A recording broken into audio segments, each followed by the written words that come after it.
Alright. Hello everyone, this is Emperor Haterius, and this is Stellaris Console Edition. And they just had a major update in the last week or so, changing up gameplay mechanics and other major assets to how the game is played. This broke previous saves of the other editions, so I hope you guys got your games in. Finished them up. I certainly did not, but I did reach an awesome point on the last game I played. I didn't get to show you guys though, but I did record it, so you'll see that in the future. So you'll see this stream and then a reference to how the game looked before.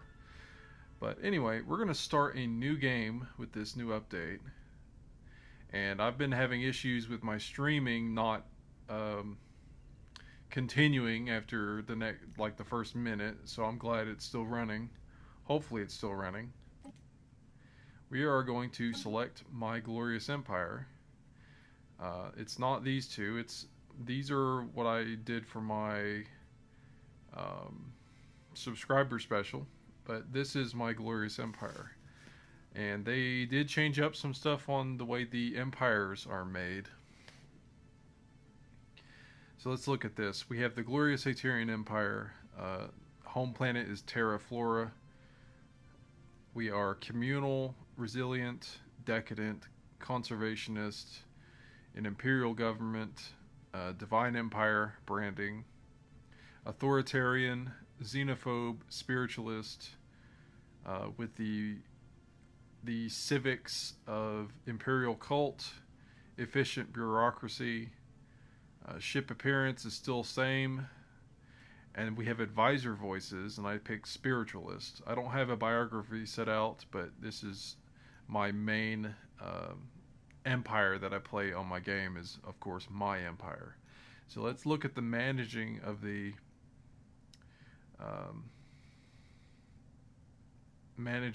empire itself. So they have the appearances of new races and whatnot, and they're still adding some of the DLCs because this major update was for a lot of the big DLCs that they have out on the PC edition. One of which is Apocalypse and other races. But they added, for one, that for right now, Synthetic Dawn adds.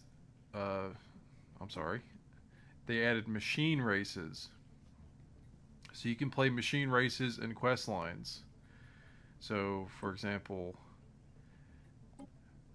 various different kinds of robotics and android looking droid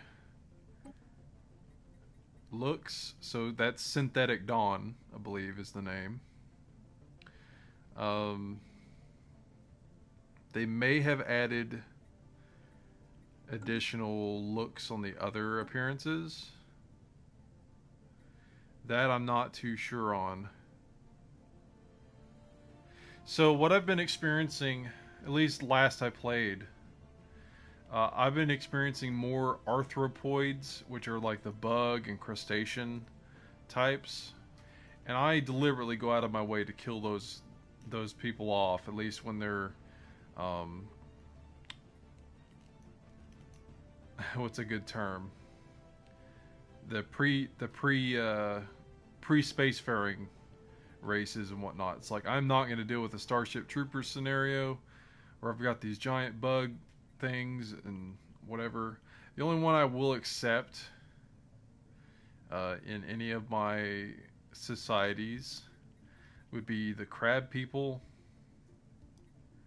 and perhaps. Well, that's just about it because I don't like the shrimp people either. I think that's like a shrimp, but I kill off every one of these except for the crabs because I like the idea of a crab race, like an armored tanky crab race. That's cool. But I kill off most of the other ones if I see them as a pre-space flight civilization. But yeah, they added a bunch of. Okay, I have the plantoids. Before the major update, I kept seeing nothing but plant race people. Nothing but that. Every now and then you get a mammalian monkey dude or something like that, or a bird, but it's always been plantoids. So I don't know if that was just a deal with the priority of them showing them more because they're, hey, it's a DLC, it's got to show the new stuff at a higher rate, you know. It's either that or like a squid faced guy or this monstrosity. Who wants to play as that, honestly? That's disgusting. Disgusting. Anyway, we're going to go back to the human. Then they got humanoid looking race like this guy from like Star Trek or something. These guys are supposed to be like elven, Romulan looking race. Yeah, we're going to go back to my species of human, and I named them Haterian Terran. Plural Haterians, adjective Haterian. And then they changed the name, so I had to pick. They changed the name lists, which kind of puts me off because I don't like the. I like the mix that I had before, where it was some of it could be like fantasy or Roman and whatnot, mixed with like names of like cities or military units or cultures or mountains and stuff from Earth. Now it's just you pick one and it's a whole set. And these I'm not a fan of. However, okay, this one would probably be the closest that I'm referring to. The UNE. Um, okay, so what I'm referring to, the closest thing to that would be the UNE humans or the CM humans. I guess that's Commonwealth of Man and United Nations of Earth. And then they have SPQR where everything's Roman, which I'm fine with that. That's what I was using. I just didn't like the naming system because one spoiler alert: you can't design your civilian ships anymore or your other civilian stuff, so they're stuck with the names that they're given until you manually rename them, which I don't like doing unless I'm requested to do so in a stream, which I haven't been able to. Anyway, that tangent aside, we are going to... Which one are we going to use?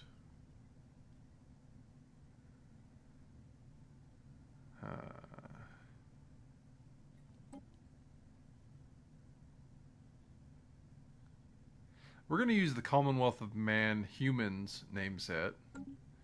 I was using SPQR, but I wasn't liking the way things were generating. So, yeah, that's a good mix of different stuff like British naming, some Greek, some Latin. I like that one. Alright, so species traits. Again, the way I set mine up, I don't know if they've added new ones. I don't think they have. At least not yet, because Apocalypse is not available, and I think there's one other DLC. Those are not available yet, but I have the season pass for this new set.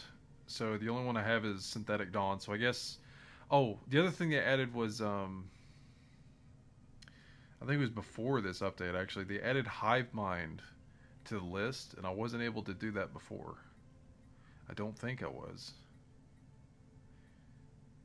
Either way. Communal. Members of the species are highly communal and quite used to living in close proximity to others. They have definitely changed up what these do, because they changed the game up the way the pops work. So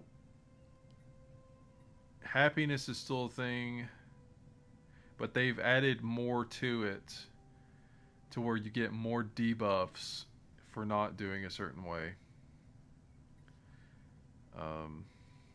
So decadent is the one debuff I picked so I can get a trait point back and get that third perk. Decadent, this species requires slaves or servants to feel content, and this gives worker happiness negative 10% and slave happiness negative 10%.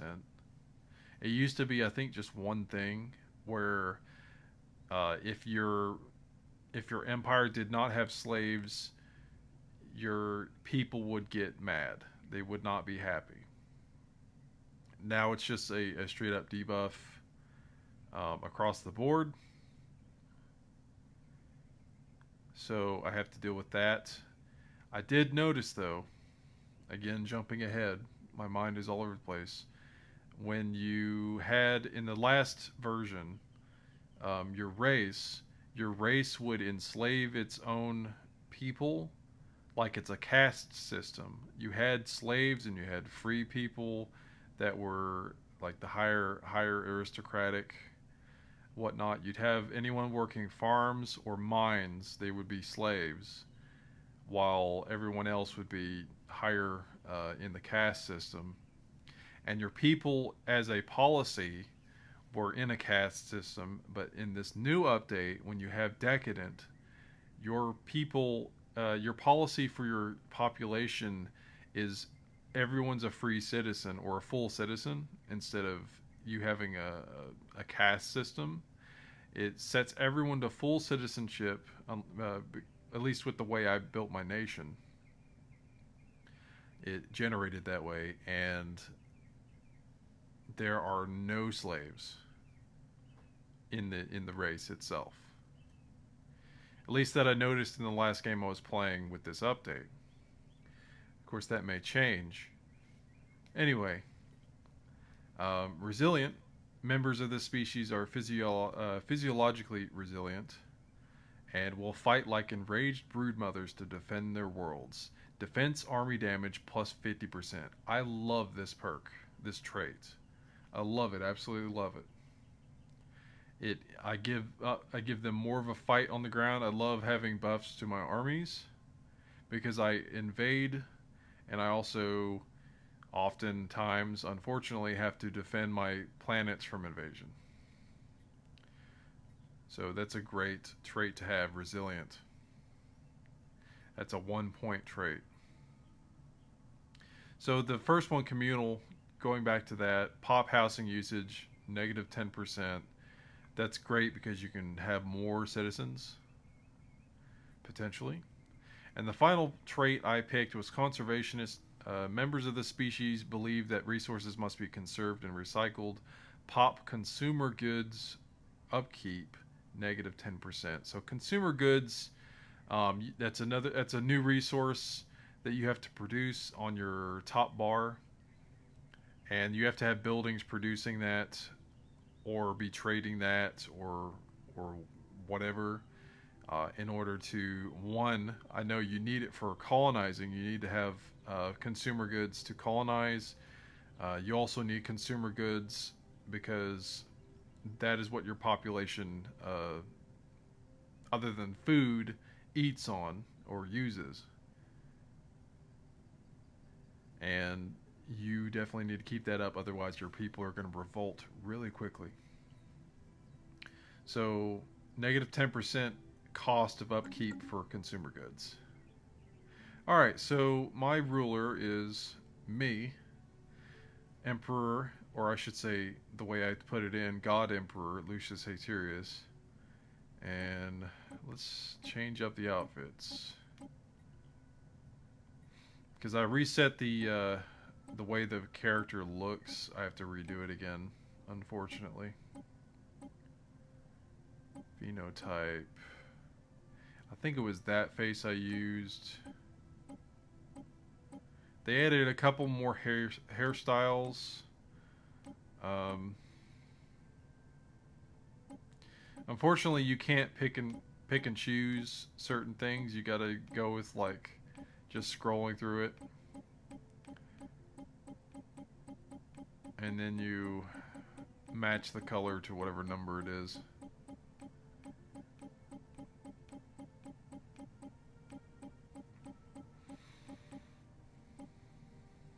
There we go. Uh,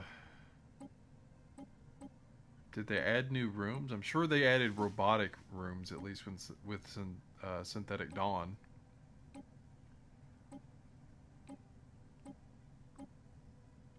I don't think they did. I don't think they added new ones. Or if they did, I just haven't noticed it.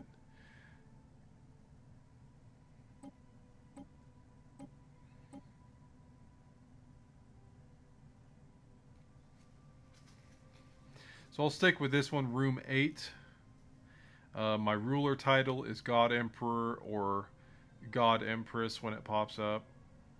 Or maybe it does. Maybe it calls the females God Emperor because I typed this in. If it changes, usually it calls them Empress if I put in Emperor. Oh, never mind. I know how to change that. Yeah, I fixed it that way. Okay, so I set it to God Empress for females, God Emperor for male, and then the heir title for males is Archdruid and Archpriestess because that's just the way I have my nation set up. Alright, so that's the people, that's the ruler. Terra Flora is a continental world. It is based in the Sol system, which is our solar system, our sun. So it's going to give me Earth and rename it to Terra Flora. City appearance. They did not add a robot city. So I'm sticking the mammalian.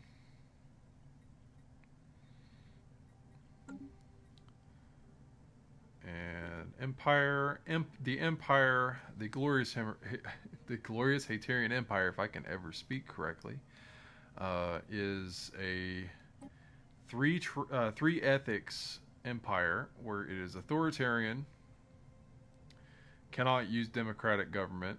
It has a monthly influence of 0.50. Worker basic resource output is plus 5%. A strong guiding hand is essential to success of any civilization. The alternative would be anarchy and chaos. It is the duty of the state to steer its citizens towards the paths that are most productive.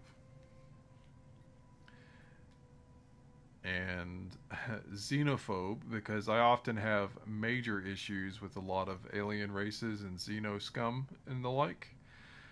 That gives star base influence cost negative 20%. That's a great buff for building up your bases. Population growth speed is plus 10% because you want your race above the other races. I can purge and displace aliens, so I can kill off aliens or move them from my worlds. Remove them from my worlds, I should say. I can enslave aliens. Species don't like me because of this. I cannot give aliens full citizenship, cannot allow aliens full military service. Full military service means making them generals. They can only be army units, pretty much. And I cannot use refugees welcome as a species policy, which means refugees of any sort can come to my empire. That is not going to be the case. I'm very selective with who I want in my empire in terms of aliens. And more often than not, I have to deal with squid people or freaking bugs or, I don't know, weird looking monkey dudes. That's what I see the most. And I'm like, yeah, no thanks. Xeno scum. Spiritualist, that is the third ethic. I can build temple buildings, and it forces me to put AI outlawed, but I've noticed you can still have AI in this update. The last time I played this offline, I had a policy for making AI, but I didn't have any way of doing it just yet with my tech. The game runs, just to comment this, all this aside, the game is so much slower to get set up. Like, resources, moving from place to place, it's so much slower. But at the same time, you can get more regions of space under your control a lot easier. It just takes forever. Anyway, AI was the deal. uh, cannot use must use AI outlawed policy because it's non it's unholy as the spiritualist ethic tends to point out, that you're giving us a non uh, spiritual soul in a robotic body, time of day, pretty much. Anyway, Empire modifier monthly unity plus 10%. That's awesome. Monthly unity gets you your um, upgrade. I don't know what it's called. It's Ascension. No, Ascension perks what you get, but it's your Empire's. It's one of the benefit perks that you can get. After a period of time, you get the Unity units up, and it gives you enough points to put it into one of the trees that has various perks like prosperity or domination or discovery, things like that. Finally, the edict cost -5%. Edicts are what you enact to give you bonuses in certain areas of your empire, whether it be research or um, closing off or opening up information, getting passive bonuses once you activate it for an influence cost. Oh yes, I didn't read the flavor text. Xenophobe, the stakes could not be higher as we reach into the vast uncharted expanses of the galaxy, for we are gambling with the very survival of our species. Never trust the alien. Its false smile hides an unknowable mind. And spiritualists, there are those who think it behooves us to remember how tiny we are, how pointless our lives are in this vast, uncaring universe. What nonsense! The only truth we can ever know is that of our own existence. The universe, in all its apparent glory, is but a dream we all happen to share. So, the spiritualism, it kind of, for me, is the whole deal with my character and his setup with the empire being a polytheistic divine empire where you have multiple gods within the pantheon of the setup, and just being very similar to a Roman or Greek style of influence with religion, and it being an authoritarian slash military based empire in scheme. It will be very traditional in that sense. So, on the note of religion, the Imperial cult is the first civic I picked of two. The society has a dominant state religion where the ruler is worshipped as a living deity. So, the god Emperor Haterius. Edict duration plus 25%. Governing ethics attraction plus 10%. I'm allowed to get that because I have authoritarian, spiritualist, and an imperial style of authority, which is the type of leadership in the empire. Civics do not fulfill all of the requirements. Okay, that's just a tooltip. So efficient bureaucracy is the second one because I felt that was the best way of setting up my civics so that everything works in a better capacity. This society is renowned for its efficiency. Not only do the mag trains run on time, but the colossal bureaucratic apparatus required to run an interstellar nation has been greatly streamlined. Administrative capacity plus 20. And that only makes sense because when you're running a big empire, you want to have the support needed through any sort of governance and other processes to make things streamlined like it describes this. You want it streamlined, you want it efficient, you want everyone to be able to live and support each other in this glorious nation. And that is what I picked for my Empire Civics. Imperial cult, efficient bureaucracy. And again, the authority that I picked is a Imperial style. Upon ruler death, a designated successor becomes the new ruler. Imperial governments are similar to dictatorial ones, except the throne is always inherited by a designated successor upon the ruler's death. And me being the religious type of nation, I made it a divine empire. So it is that is the reason I'm able to get Imperial cult. It is a holy divine empire. All right, so we got my flag, which I'm taking for Tantalus, the company that did the console version of Stellaris, publishing and all that.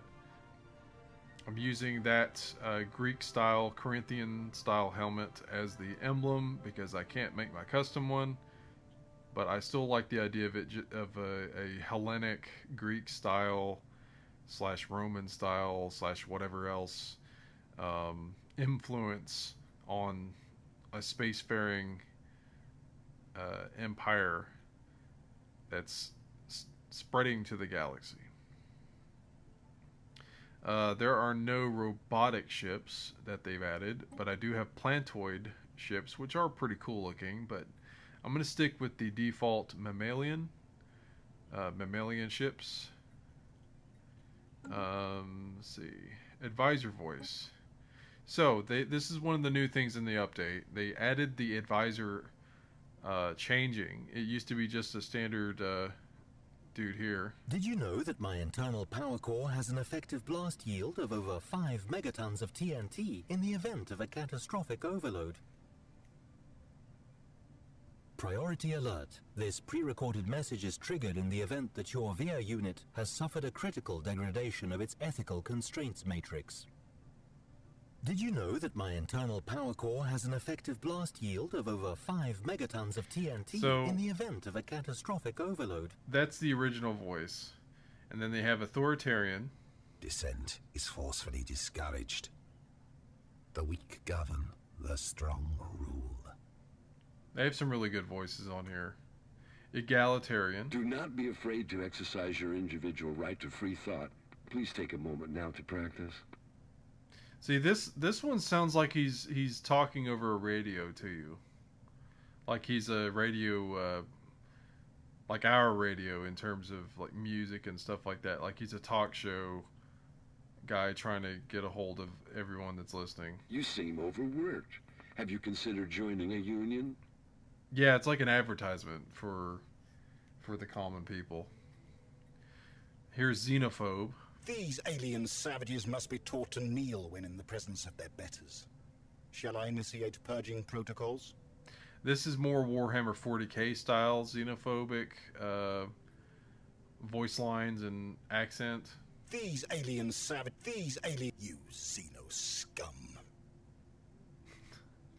Here's xenophile, which is the opposite. Whoa! Space! Just think about it! I may be an artificial intelligence, but I share your enthusiasm for seeking out fellow organic intelligences among the stars. The Blorg are very friendly creatures. The Blorg? Oh god. So xenophile reminds me of Tali from the Mass Effect series. Like, so much. Cry havoc and let slip the dogs of war. I really like the militarist one. This would be like if my alternate empire would be like the Sultanate of my side character, the bloodthirsty female character I play in my RPGs and stuff like that. This would be her advisor. It is a good day to die. Cry havoc and let slip the dogs of war. So that's militarist. Here's pacifist. We build bridges. We don't raise them. We build bridges. Pacifist module failing. Your breathing is so loud. It's driving me insane. Initiating count to 10 protocol. 1, 2, 3. Not working. Reboot. Reboot. This is the voice that I use, which is the spiritualist. I serve the faithful. There is no greater calling. I serve the faith manages. Thinking machines are an affront to nature. These profane constructs must never be allowed to... Oh, wait. The spiritualist, which you'll hear more of here because this is what I chose, they refer to everything as divine knowledge and stuff like that when you finish research and all that. It's really cool. Each voice has its own fitting, I don't know what the term would be, colloquialisms, just talking about certain things going on in their own manner, and it's great. I love it. Here's the materialist one. No, it'll be fine. I'm telling you, just turn off the fail-safes and... Wait, is this thing on? Materialist will be the more trade-centric style of gameplay. No, it'll be boundless horizons, endless learning opportunities, bleeding-edge discoveries, limited legroom. The other bit of that is like this would be the more scientific. Okay, the polar opposites are spiritualist and materialist. While spiritualist is holy and spiritual, the materialist would be scientific and again realistic and materialist. Here's the hive mind, which is pretty good. A hive mind, if you have a hive mind empire of like drones, or if you have like a bug nest or something like that. What is a single voice compared to a magnificent chorus?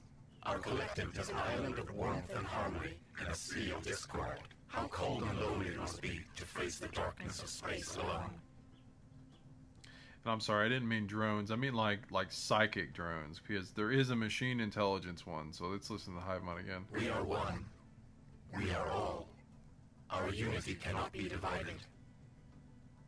A good example would be something like the Unity from Rick and Morty, which I actually did make an empire for on this, just to have it, or some like weird alien thing where people get enthralled and your mind gets taken over. The Borg is a good example, but I think that's more of a machine intelligence. It's kind of similar though. Here's machine intelligence. Self-destruct sequence initiated. 5, 4, 3, 2, 1. And then nothing happens. Machine intelligence is just a robotic voice, but hive mind would be pretty fitting to that. The Geth would be a good example for Mass Effect, because they're pseudo hive-minded. They just have hubs. Self-destruct alert. Possible organic life form detected. Seek, isolate, destroy. Thinking machines are an affront to nature. These profane constructs must never be allowed to... Oh, wait.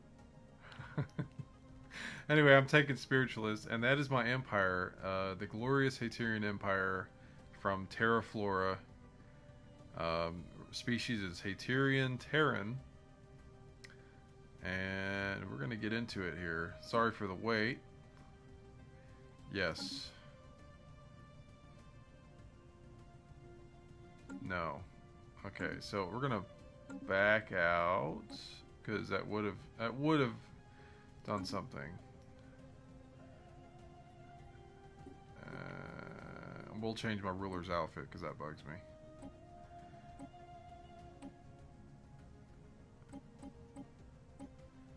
Oh, they did add some stuff. Okay, just a couple, just an outfit or two, at least that I have noticed. Yes, yes, yes. Okay, we're gonna start a game with my empire. It's gonna be a large galaxy. I don't know anything about this galaxy shape crap. I just leave it on elliptical because it's default.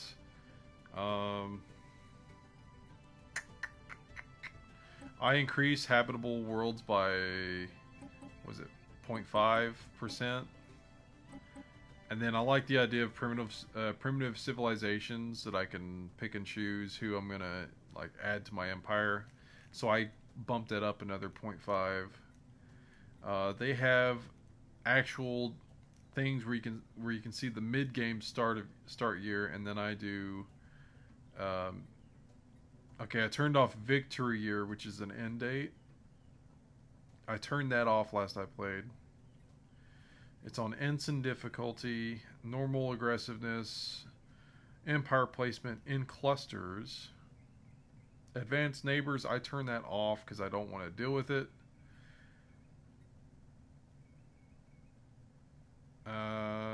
Okay, that's the amount of hyperlanes that gets generated. I'm not going to deal with that. I don't deal with the gateways or the wormhole pairs. I had a lot of wormholes around my empire in my offline game.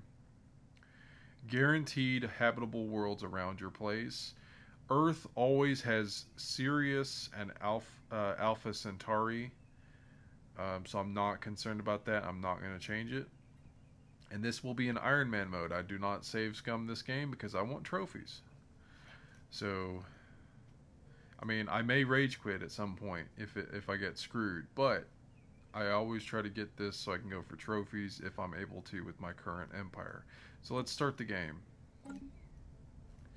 And I hope I'm still streaming because otherwise I'd be talking to myself this whole time. It didn't tell me it failed. But, yeah. Let me pop up my phone here. We'll see how good our start is. I had a pretty good start last time. Yeah, I'm still streaming. Cool. The glorious Haterian Empire. In the eons since the first primitive Terran communities took shape in the meadows and forests of Terra Flora, our civilization has spread and prospered. Many false prophets took it upon themselves to offer spiritual guidance to our people as we advanced through the ages, but the true faith prevailed. The last heathen strongholds were vanquished after several bloody crusades, uniting us under the holy will of a single divine leader. Now, after the discovery of the Hyperlane Network, the finest minds of the glorious Haterian Empire have finished development of the first hyperdrives. The stars themselves are finally within our grasp. And it looks like we're in the bottom left quadrant of the galaxy. Alright, let's look at what we got. What trait did my Emperor get today? He got Industrialist, which is monthly minerals plus 10%. That's pretty good.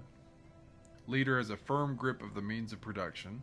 And he got Investor, trade value plus 10%. This leader is a shrewd economist capable of maximizing financial potential. I really would have rather him not have that one because that deals with trade. But then again, I can trade with myself. So I guess it's good. And what is the agenda? A new generation. Pop growth speed plus 10% and happiness plus 5%. That's great. That's great. So my people will grow faster. I'll get the population will grow faster, I should say, and happiness is added to plus 5%. Okay, so that is age 31. That's pretty good. Pretty low in age, which is a great start. So he'll be around longer. So we have what's also cool is about this update. You don't have to explore your system because you've already. It makes sense because you've already mastered hyperlane travel. Of course, you already have your home system explored, so you don't have to do that, and you already have. It looks like you already have mining set up. I have Mars that I can terraform in the future because that's an option in this game. You can terraform Mars. I actually got some good generated resources off these buildings. I should say planets. +5 energy from Saturn. Of course, I'm only getting +4 right now. So our resources, for those not familiar, are on the very top. Energy credits, which is your main money system.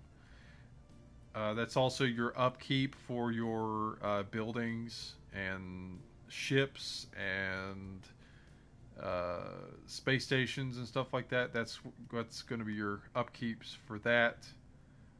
Oh, and your armies are going to have upkeep for energy, I believe. Okay, the next is minerals, which are the gemstones you see. Use that for building stuff. There's also, I think there's upkeep with that too. It also gets converted into stuff through buildings on planets as well, if you're making like supplies of any sort. Food is what allows your nation, your empire, to grow in population. You got to have a surplus to definitely get the most out of it. Yeah, you have to have enough food for your people, otherwise they're going to start diminishing and dying off. Okay, consumer goods, that's the other thing they take in. Advanced resource represents the various gadgets, luxuries, and goods necessary to give your pops a good life and to perform intellectual jobs, such as research. So they consume that, being consumer goods. The next is alloys. Advanced resources with a military application which we need to construct ships. So these are special metals and alloys that we use to construct ships and star bases. So anytime you're going to go out and make a new star base out in a system to take it over, you're going to be spending a lot of alloy. Or if you're going to be building your fleet, you're going to be needing as much alloy as possible. Here is a section for special exotic stuff that you can find out in the universe once you get the research for it. Okay, influence is political clout used for many things like enacting edicts, recruiting leaders, building frontier outposts, and dealing with factions. The gain rate remains fairly constant throughout the game, but can be slightly increased by researching technologies, declaring other empires your rivals. Making your factions happy will also increase your monthly influence. Unity, used to unlock new traditions. That's the word I was looking for earlier. Traditions. It's part of a tree. There's the tree real quick. Each one of these you spend, once you get enough unity, you get a tradition point, which you spend on one of these sections to unlock the tree. And you need 5 more to get the perks within it, which have different benefits to them. And when you get one of these trees filled out completely, you get an ascension perk, which allows you to pick perks that are major benefits in the game, including up to getting mega structures in space and stuff like that. So that's the traditions. You have expansion, domination, supremacy, harmony, prosperity, diplomacy, discovery. And usually I go with discovery or expansion first, but if I have somebody screwing with me, I'll go supremacy and domination. But they've changed these perks too since the update, so they have some different stuff going on, which some of it I don't like. I'll be honest, I don't like some of these updates on the benefits to the traditions, but we'll get into that when we get into that. Back to the resources, we have our research, which tells you how much research you're outputting, which you put towards your research section. Physics, society, and engineering, that's the 3 types. Empire sprawl, I believe it's pretty much your administration of planets and sectors and stuff like that. Your systems that you own, that's how many systems you own. So like if I have star bases in another system so I can make mining there, it'll tell me I have that many systems, but it also separates what systems you have colonies in or planets that you have people on pops. 1 planet, 24 population of Haterian Terrans. I have one out of 3 upgraded star bases. And finally, naval capacity, which is how many ships you have and how many you can have max until you increase that with buildings or research into your admiralty. I think increasing your star base increases your capacity too. You can get anchorages. Yeah, it's +4 from an anchorage, last I recall. So, we just started our game. We are in the southwest quadrant of the galaxy. Let's see. We have 3 entryways to our home planet. And it looks like we're not... Okay, we have 3 entryways to our planet directly, and we have 3 entryways to the cluster that our planet's at. So we're going to go ahead and queue up with our right menu here a civilian science ship, the glorious Haterian Empire ship Astute, with Let's Swallow. What kind of name is that? Let's Swallow Iwela. Or is it Iwela? Let's Swallow. Great name, buddy. What perk do you have? Let's look at you. My left menu, go to... Nope. Go to People. You have Roamer. Leader was born to roam the stars. What does that mean for me, though? Okay, survey speed plus 25%. That's great for your first science ship. So... we are going to head south because we probably don't have an enemy empire to the south. But there's likely going to be... we need to find out what's in the corner. That way we can lock it down. So let's have him start by surveying that. Surveying that. Then that one. That one. I can chain up these commands so he'll do this. And it looks like there's a black hole right here. That could be something good. Or bad. It could be something completely terrible. So we have the science ship queued up. We don't have a great energy production right now, but we don't have any more energy we can build. Let's pick our first research. We started with all standard because they changed it. They changed it where you don't pick your weapons type. You get you get guns, missile. I'm sorry. You get kinetic cannons, nuclear missile, and red laser beams. In addition to torpedoes, you get all 4 of those tech starting out. Oh, and flak batteries. Mass driver is the cannon. Nuclear missile, flak battery.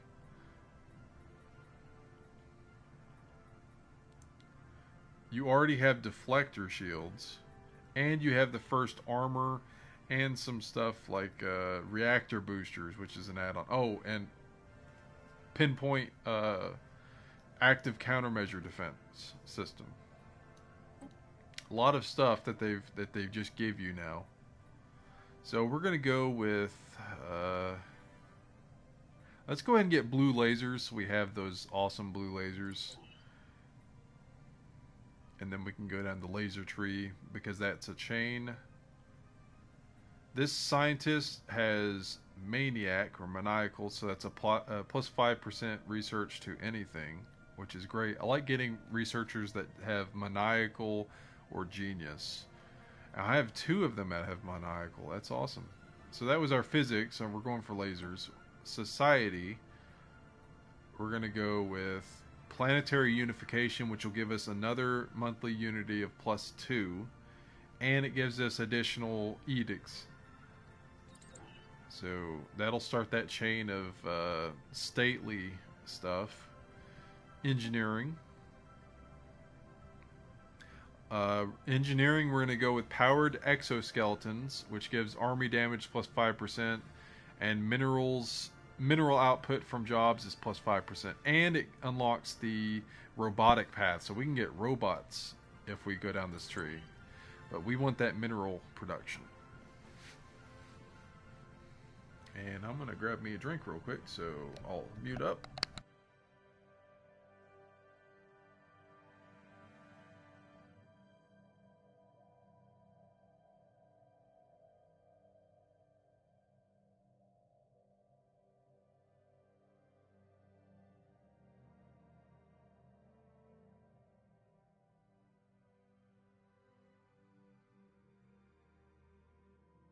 Right, so we have our...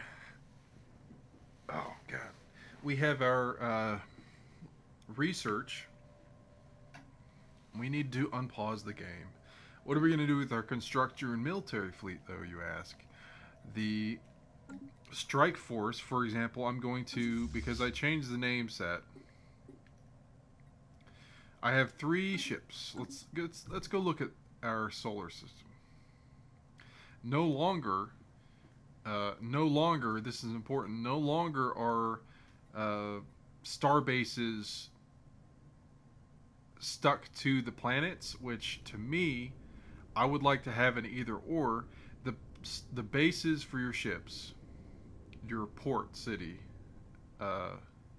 port base, I should say, is no longer stuck to a planet or needed to be on a planet. They are built around the sun, which to me, in my opinion, is a very dumb thing to do.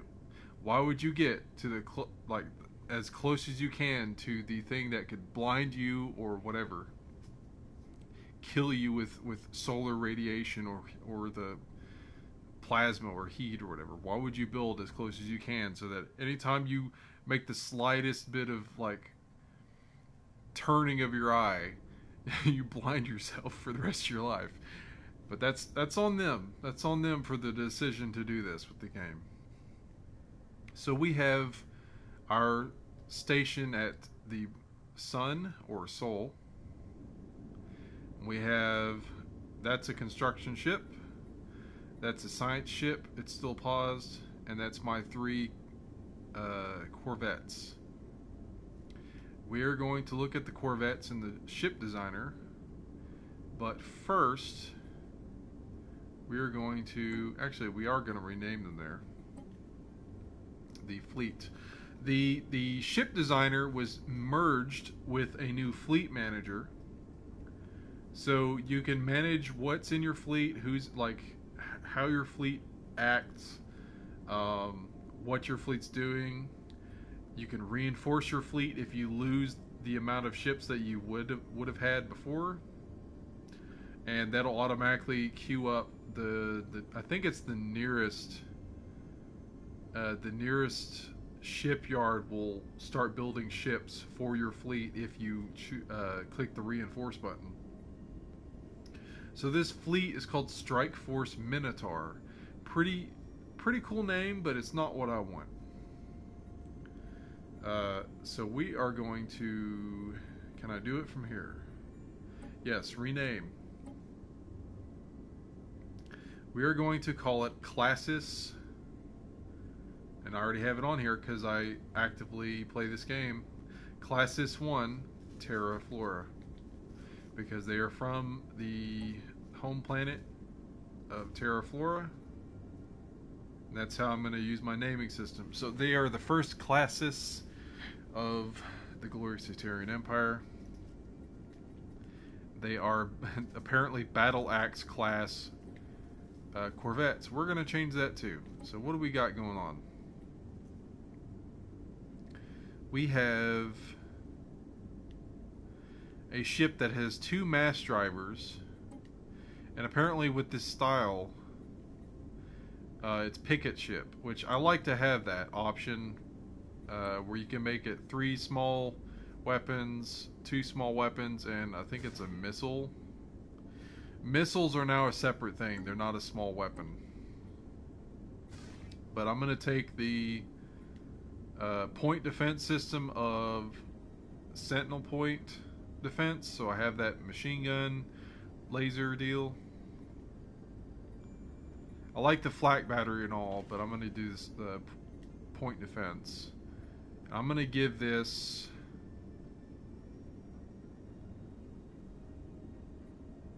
Let's see.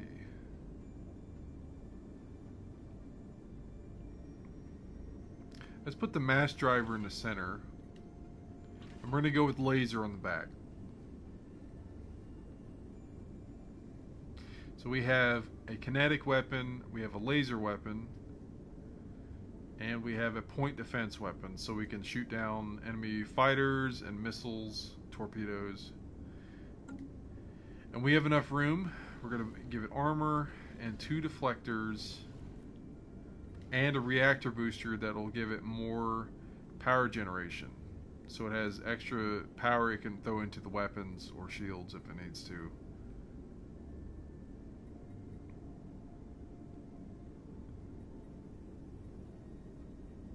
Cannot manually design ships while auto design is turned on. It should not be on.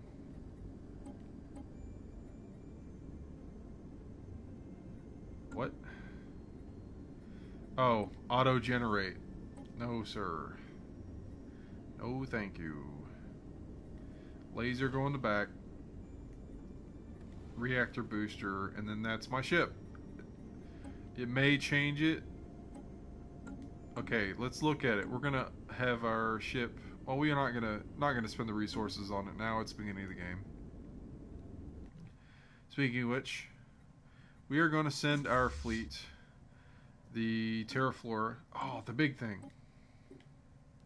We're gonna go back to this, and we're going to rename it. I name it the Trireme class because that's going to be my standard Corvette. I may specialize into different styles later, but that's going to be my standard style.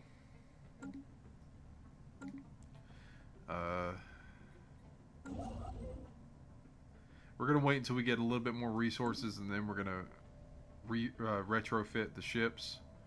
But let's send, after giving them an admiral, that's good.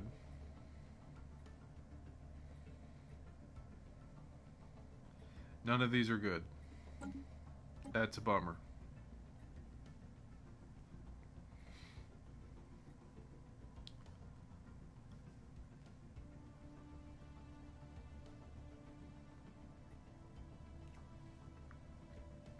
Oh, I don't have the energy anyway.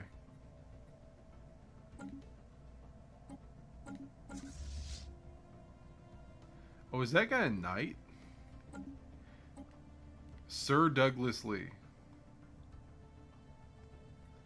Anyway, we're not going to spend my resources doing that. We're going to send the fleet,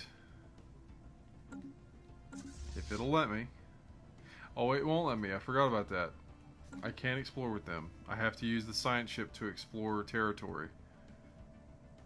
Once you go into it, then you can move into it. So, never mind. Unpause. We're going to start on slow, and then we're going to move up to 3 speed. Let's look at our home planet. So they changed it up where pops are no longer listed on the actual sections of the planet. They have their own section where they're in the jobs section. It tells you what pops are in the section. For example, ruler, administrator, specialist, and it goes into like researchers. Depends on the building. It's like what buildings you have on the planet. That's where they can work. It's listed by who's working where.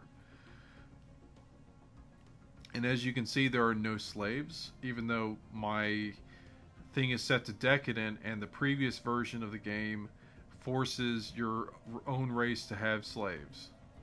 So I technically don't have slaves at the moment. On that note, I'm going to pause the game. We are set to full citizenship as their rights as a race. Stratified economy, where you have to work for what you need. If they wish to better their lot in life, they will have to work for it. Prioritizes the ruling classes at the expense of the impoverished masses.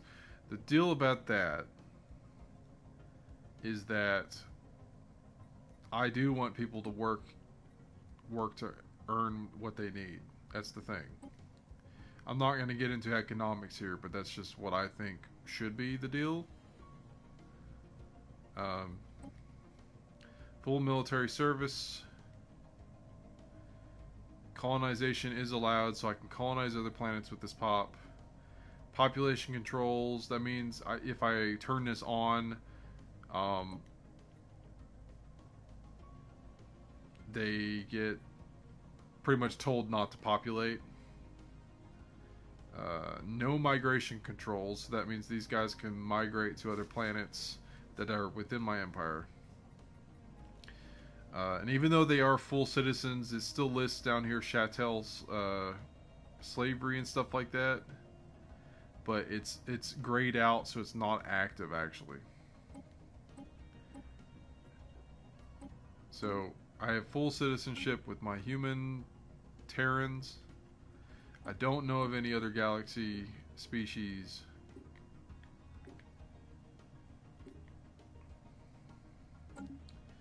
What else? Society. Society tab, you go to policies and you can set how your structured society is. So I have it set to where I can go to war at any time for any reason, as long as I, am able to activate it. Orbital bombardment, I can go to the highest that I need to go to.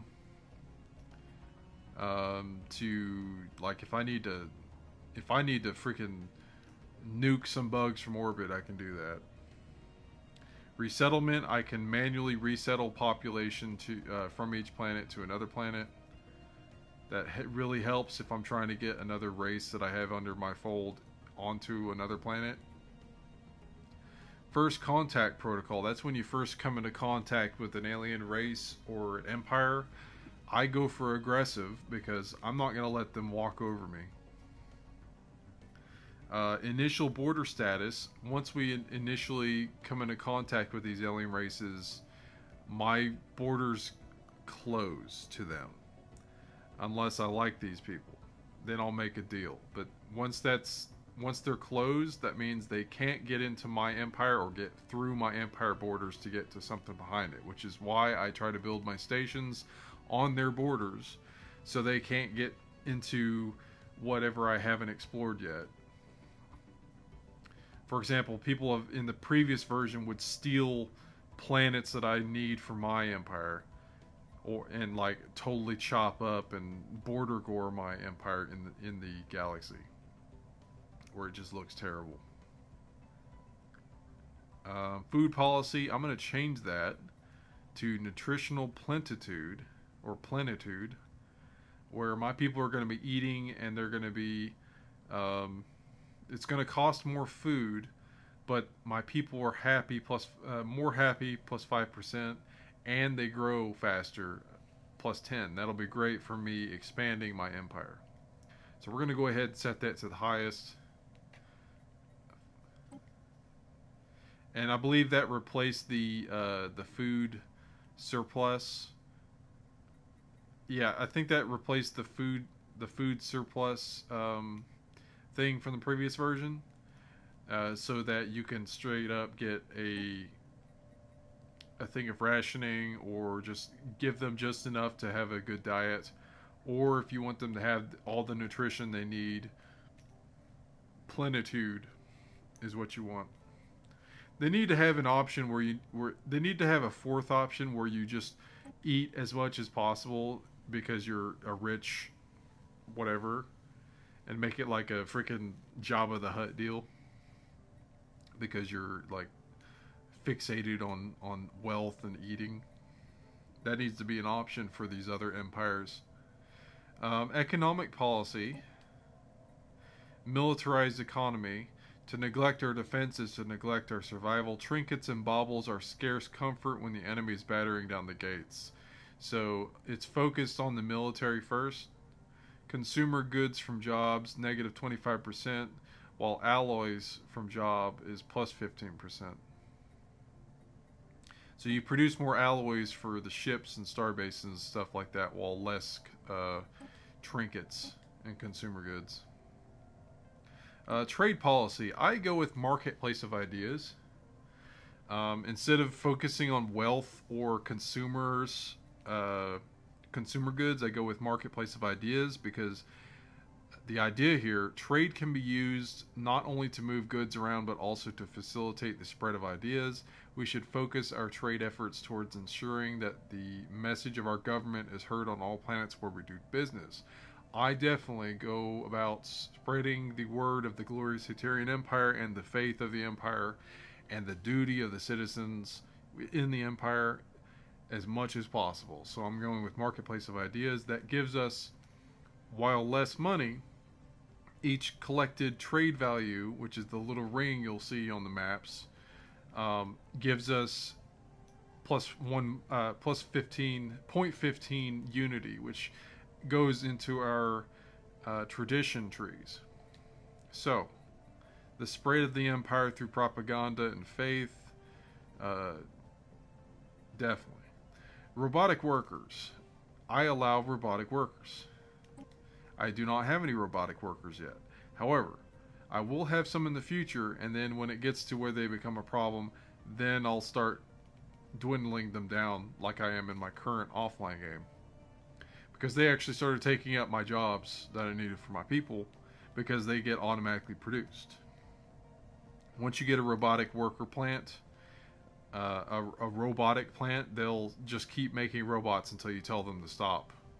So that will be a problem in the future, but for now, that may be a boon for us. So I allow robotic workers. I think robots are cool. And we're talking robots that aren't artificial intelligence. These are robots that are made to serve the people. And you need robots for certain jobs too, because people can't do certain things. Let's see. Refugees, citizen species only. I really hope my citizens aren't out there in space somewhere. But if I ever get another race, or if my current race is expanding out so far in the universe, like I start losing planets, I'm definitely going to take refugees in from my own people. Population controls, they are allowed to be activated on or off, but they are not going to be used unless I have a race that just is really frisky. Slavery is allowed to an extent. It is very specific in the way that I foresee it, and that is because I do not trust full autonomy of an alien race in a society in this scenario specifically. So if I find something like a big beastie alien race, I could probably subjugate them and put them under my control and use them for army units or workers or whatever like that. But oftentimes I don't do that. I perhaps do the worst thing, which is kill them off outright and then find a more human looking race, such as that elf looking one, and I'll use them as a domestic one where you just have servants. So it's more of like a butler and whatever, like house people.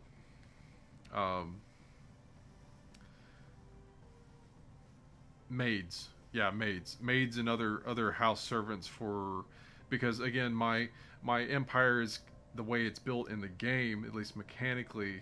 They get made out to be more aristocratic and whatnot, which is not fully what I want, but that's just the way mechanically it works. That aside, purging, I just mentioned purging. If I have an alien race, or at least a race that I don't want, I'm allowed to purge them with this policy. So this is not me just outright killing off stuff. I have to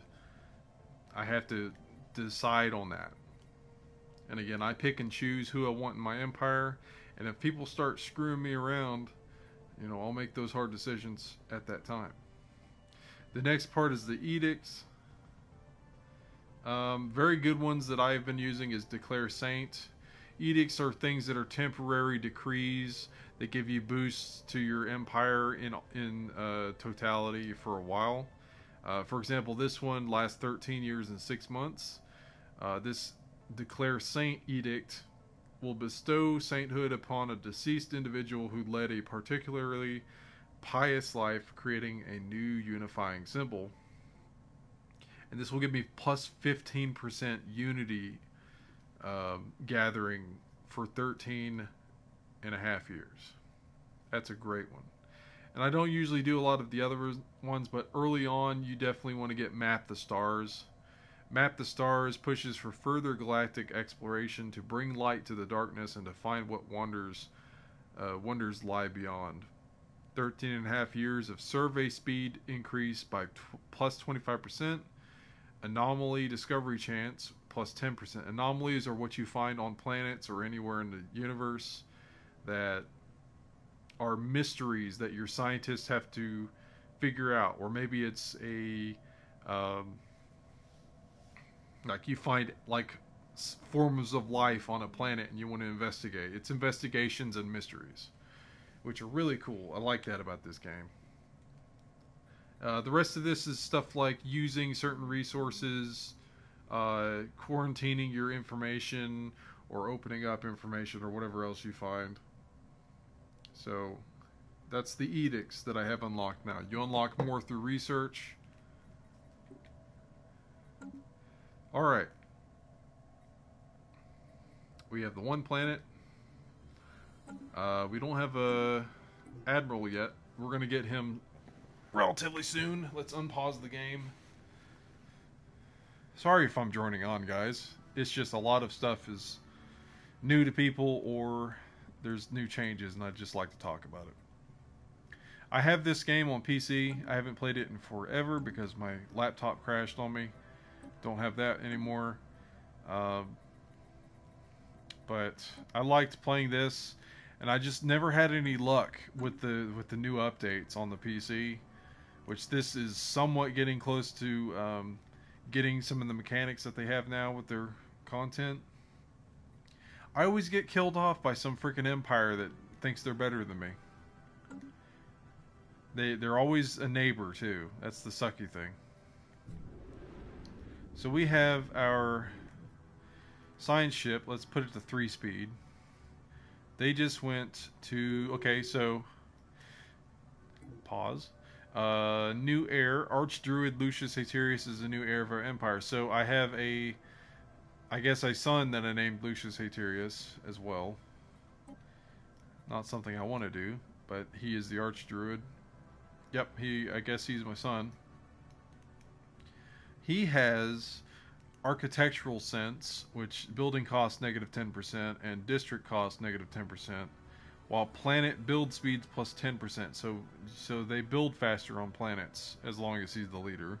And he has charismatic. Edict costs -10% and edict duration plus 20%. So edicts last longer. That's great. You don't have to spend influence over and over again. That's the thing about those edicts. They cost influence. A lot of influence. Depending on what you pick. So our first planet that we find beside us is Sirius, which I know is habitable. That's one of the 2 planets for sure. So we're gonna probably be hitting this place relatively soon. Hopefully it has a good buff and resources on the planet. He's researching Sirius. Discovery of alien life. The astute has made startling find on Sirius 3. The planet is teeming with alien life. For the first time in history, we have encountered life forms that did not originate on Terra Flora.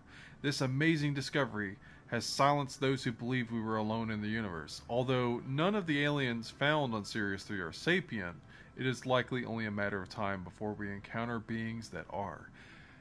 We may not be alone out here. That gives me society research points. So the first planet we essentially investigated after leaving our solar system was a planet that could hold us as a colony, and it has wild animals on it. Oh my god. I definitely want this planet for 2 reasons. One, it is almost max in slots. That's a great thing to have. And 2, it has the modifier of titanic life. The life forms of this planet are built on a massive scale and can be incredibly dangerous even without meaning any harm. There are giants on this planet.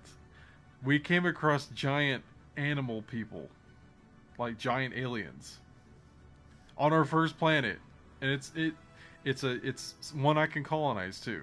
So I'm definitely going to be taking this. Not a question now. So I'm going to save up for that. That's a great start. So we're going to take our construction ship.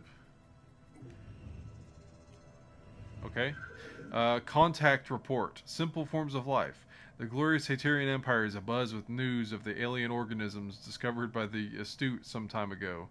Haterian theologians have been partaking in arcane rites since this first sign that divine providence extends outside of Terra Flora, attempting to find new answers. And because I'm a xenophobe, my answer is disconcerting. Because I'm xenophobic. However, certain aliens, again, I'm very picky. I pick and choose what I like.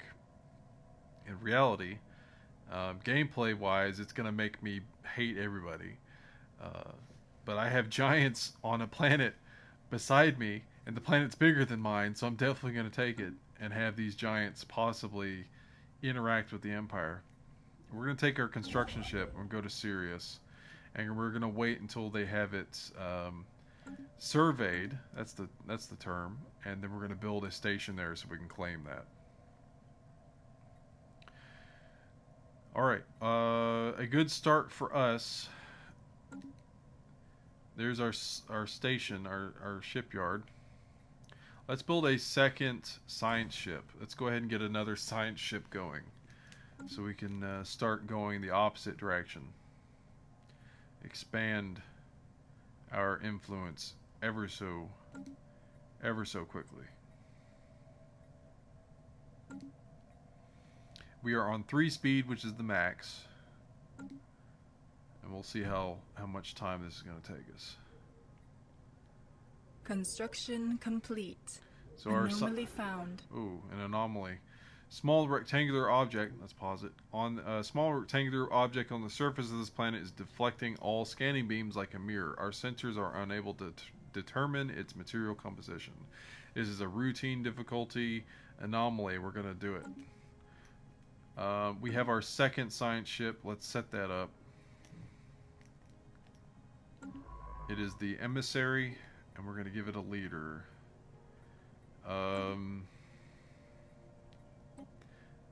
Okay, we won't have money for it. We will wait on that.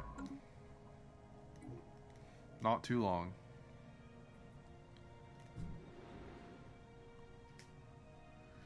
Again, we're just starting the game, so we don't have the resources to expend.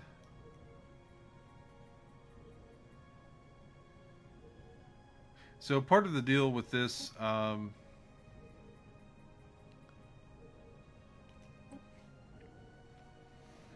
of the deal with the planets, okay, I said it where it's more cinematic now, is that you have tile blockers, which disallow you from, do not allow you to build as much as you can. You got to clear the tile blockers by using resources. And they now have specifically descriptions and flavor text, depending on what you got. And I'm on an Earth that's renamed, so it has the same stuff that's supposed to be from Earth, like Scandinavian Reclamation Center. Reclamation efforts in the late 22nd century eliminated all but the most stubborn pockets of radiation, and mutation levels are now at an all-time low since the containment breach. That's a whole bunch of words. That's just a bunch of different story to something happening in Scandinavia. Nukes. It sounds like a freaking Chernobyl deal. stalker stuff. Alien mural on that planet. While conducting surface scans of Sirius 2, science officer Let's Swallow and the crew of the Astute discovered what appears to be an artificially carved slab of rock covered in alien writing. They have not detected any other signs of alien activity on the planet, and exactly how this mural came to be here is a mystery. We have prepared a special project to translate the text. So not only did we find giants on the planet beside us, but we already found signs of alien life that is sentient. Situation log updated. So let's look at that.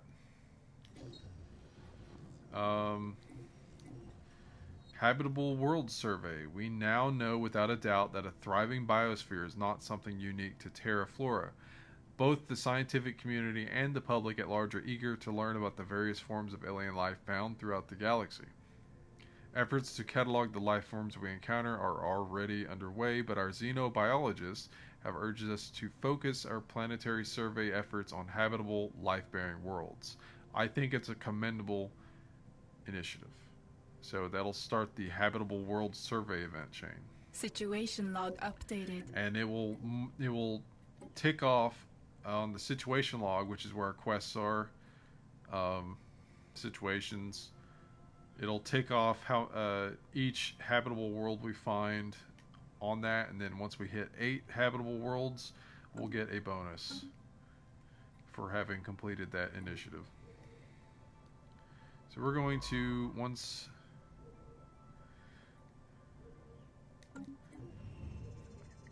contact reports, remnants, intelligent life taunts with pointed absence, reads a popular Newsnet post on Terra Flora.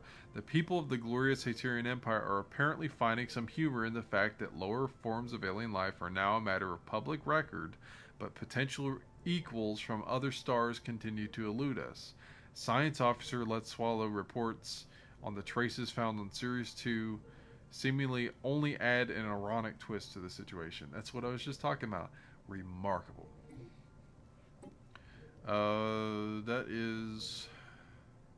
That's not a hard anomaly, so we're gonna wait on that. Let's let him get the rest of this planet system, and then he can research the anomaly, the special project. And we have enough for another science ship to start now. Let's see who we can get. I don't want a carefree person.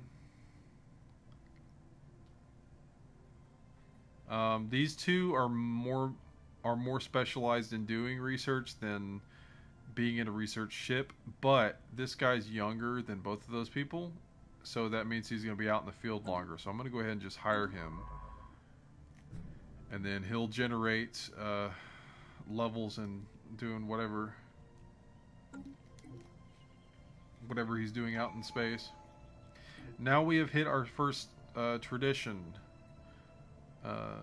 edition thing. So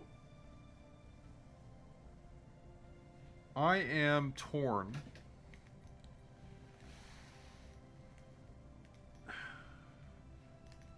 I think I'm going to go with expansion, because we already have a planet that's almost maximum size, and it's right next door that I want to take advantage of.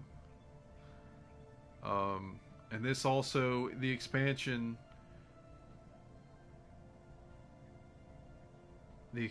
tradition tree also gives you less upkeep for star bases and the like. So I'm going to be definitely using those. So let's start with expansion. And by adopting it, it increases our colony's development speed by 25%. So we're going to start the expansion tree. And we need 5 more expansion tree perks to complete it, and we'll get an ascension perk. And that's all because I'm earning more unity than I would have been due to my policies.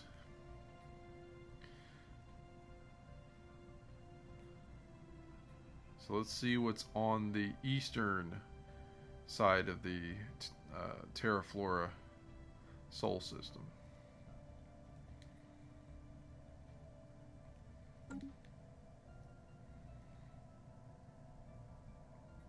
what does that say? Kafoth? Okay, there doesn't appear to be any type of special planet, but I think there's H2O asteroids. Yeah, ice asteroids. That'll be... Well, that one didn't give anything.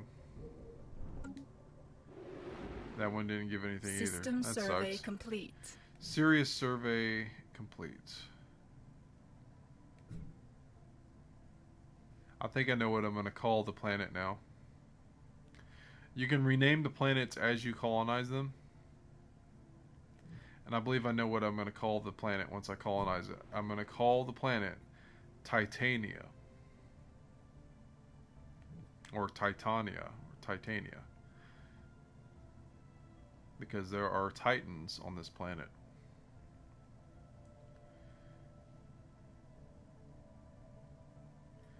Uh-oh. He went ahead. I forgot I gave him other orders.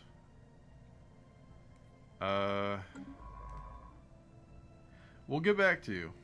We'll get back to the research. Let's finish the research of let's finish the survey of the planet. Planets here in the Barnard Star. Just finish that survey and then go do the research. And then you can resume with your running around.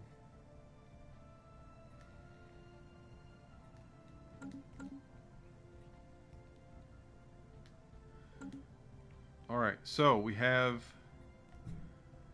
the Sirius system. We are going to spend 60 influence and 100 alloys to create a starbase outpost. And that will give us Anomaly a found. new influence area. Okay, that's a large amount of ship debris can be found in orbit around this planet, possibly the remnants of some kind of massive fleet action. We cannot research that yet because it's too challenging. So we're going to let it sit there. And we're going to build the starbase, which I was saying is going to cost us 1 energy per month to upkeep. But it's going to be worth it because this is where our next colony is going to be. Our first colony, I should say, outside of Earth. And we're going to be sharing it with giants.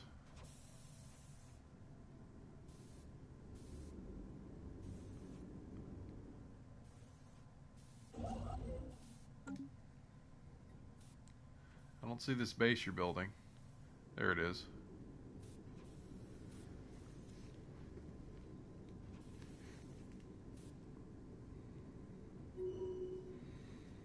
Okay, the astute leveled up. Or I should say the scientist of the astute did. Let's swallow.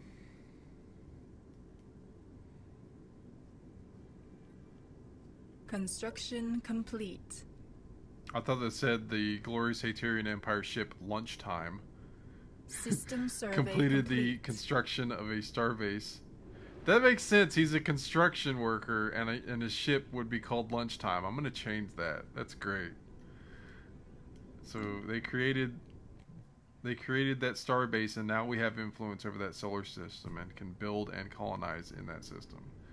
So we're going to change, before I forget, the name of this ship to the glorious Haterian Empire ship Lunchtime. Because I'm list-dexic.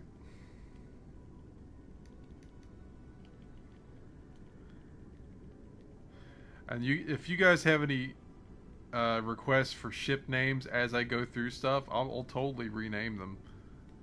I'll rename them as long as it's not ridiculous.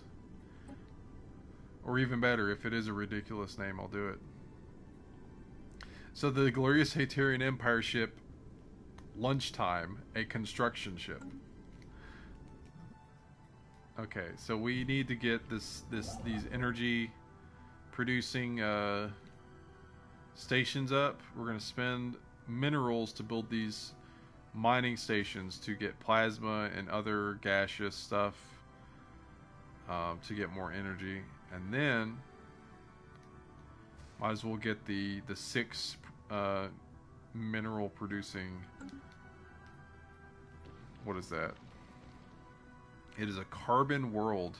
World been formed mostly out of carbon and contains little oxygen. Gains plus 15% minerals from jobs there. Oh, this is a binary system too. I think that's the term where it's 2 stars. All right. The Kafefi system has been surveyed. You know, I want to keep going south. However, I want to know what's around me. So let's survey that way.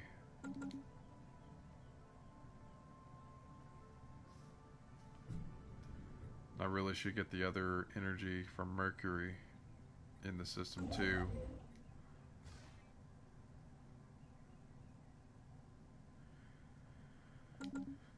Need to get that energy. Can I do anything on Terra? I can build 2 buildings. We are going to build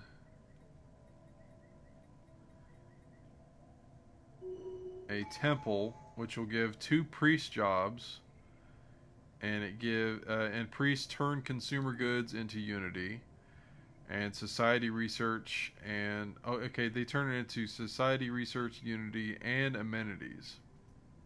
Amenities, I think, are things that entertain the people and make them happy.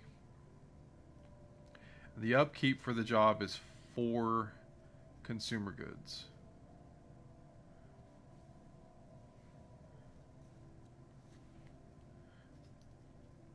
And then we could build a stronghold, which will give us armies as a job, soldiers as a job.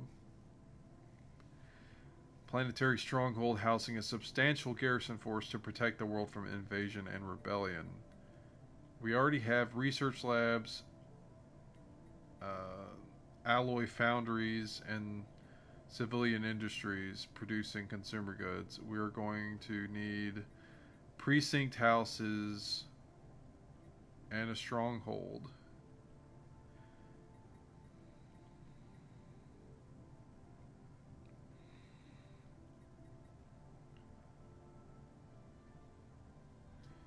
I think I'm going to build a precinct house because they produce unity and decrease crime. And if it needs to be done, they add to the defense armies if we're invaded. So there's that. And we already have a second tradition. Awesome.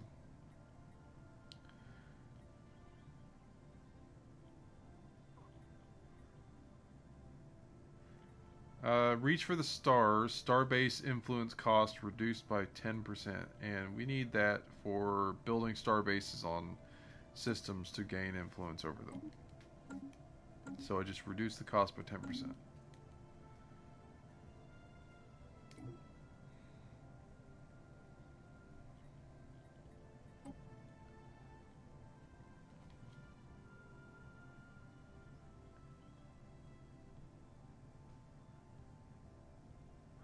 Research definitely takes a lot longer in the beginning. It definitely does. It goes into hundreds of months. And that's redonkulous. Special project complete. Special project completed on Sirius 2. Science officer Let's Swallow has managed to partially translate the alien mural discovered on Sirius 2. It is a memorial for an extinct alien race that once maintained a small interstellar empire in this region of the galaxy.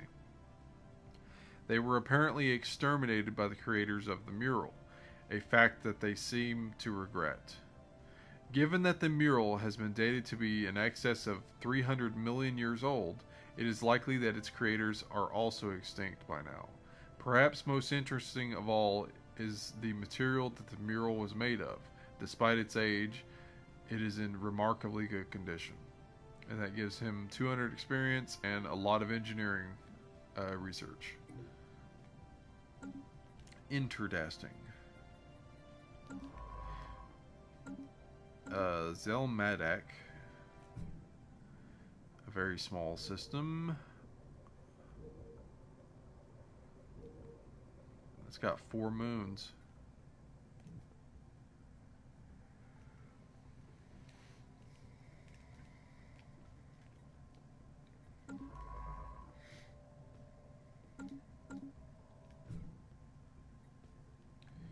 Barnard Star.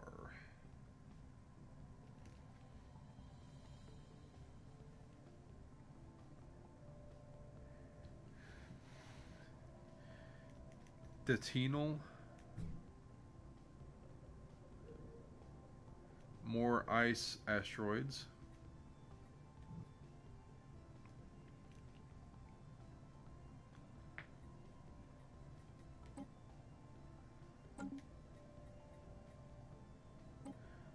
There's also apparently a market, which I've never used.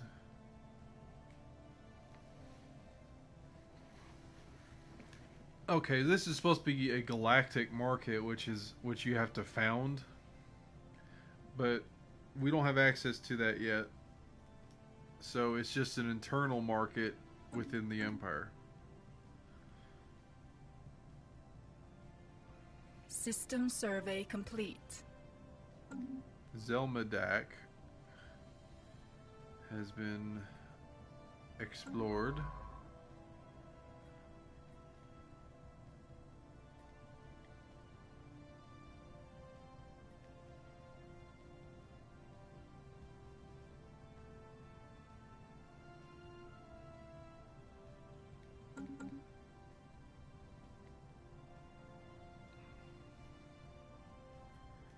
Ocheron.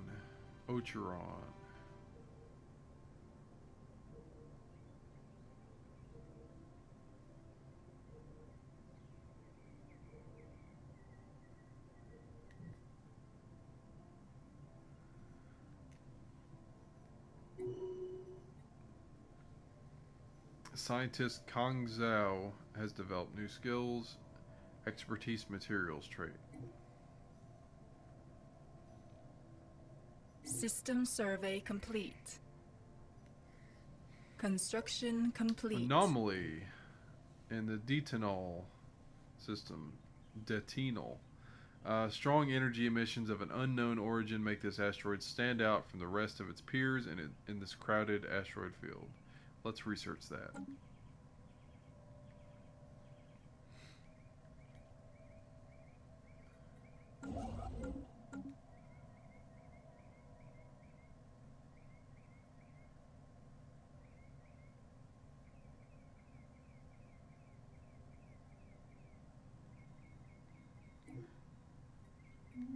It would help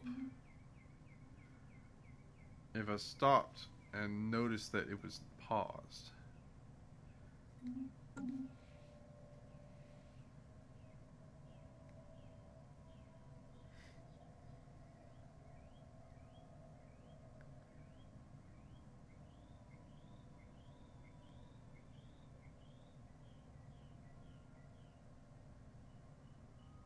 So we are doing an anomaly in Detinol.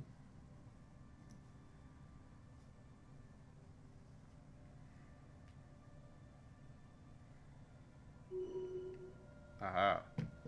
3 people leveled up. 3 scientists leveled up at the same time.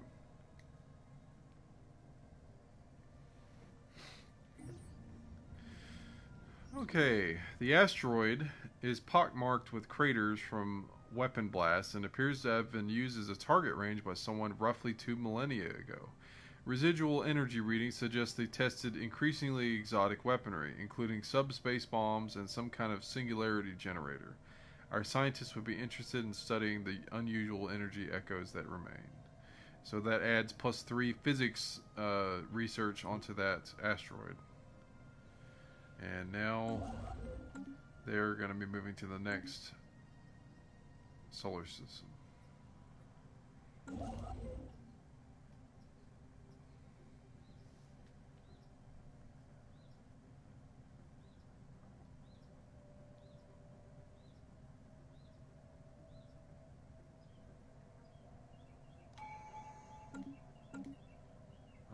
Tradition available. Construction complete.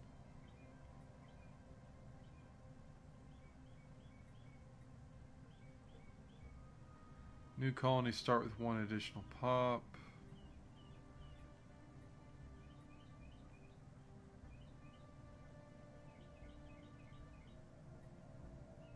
Anomaly found. Still deciding on that one. Procyon system. Observing the massive asteroid 91F394, we have found something. Further investigation is warranted. I don't think so, because we're not level enough for that. It's challenging.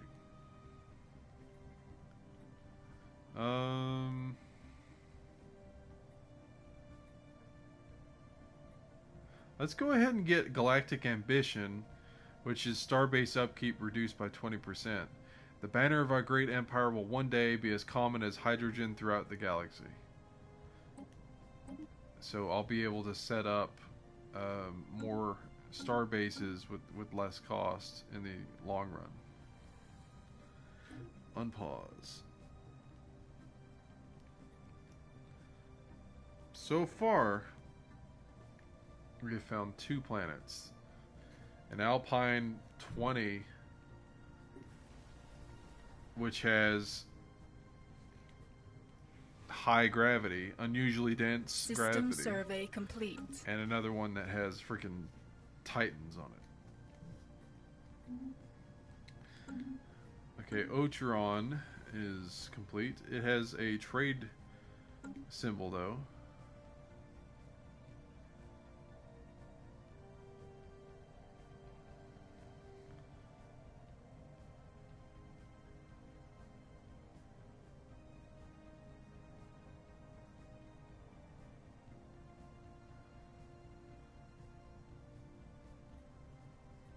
Waiting on... I'm not even going to say that name. It's freaking ridiculous.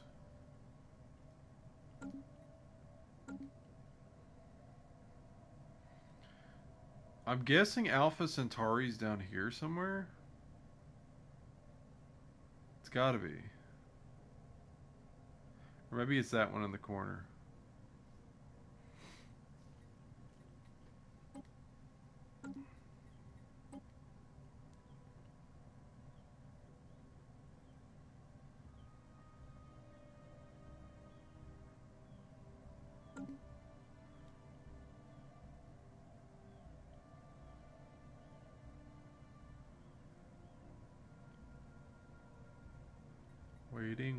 Waiting. System There's a lot of waiting in this game. That's the other thing. It being a grand strategy, it's a lot of grand waiting.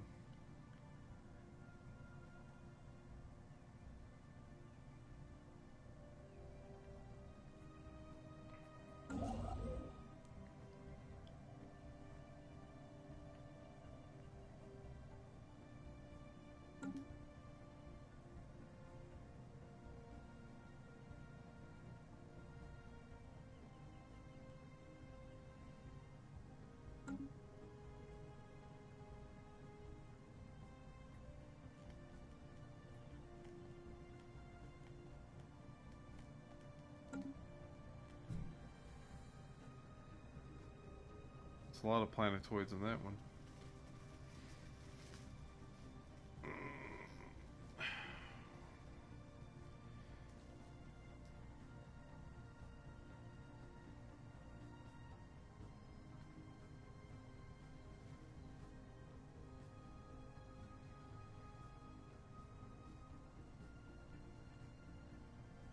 Today, Junior.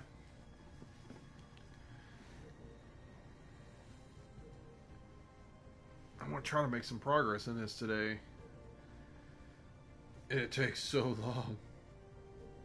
Anomaly found. Anomaly found. Alpha Centauri 2. Optical sensors isolate a cluster of shapes on the barren surface of Alpha Centauri 2 that could be buildings. It's a challenging anomaly, though. Okay, so this is Alpha Centauri.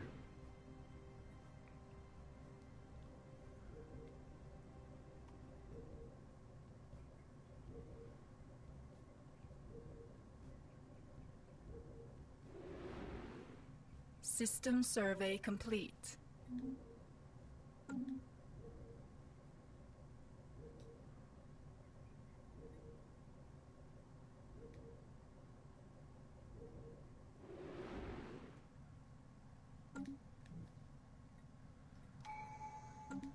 There's another. I'll have a tree done before we freaking have another planet going. Anomaly found. Pattern of unusual sonic activity on Alpha Centauri 3. No, it's challenging.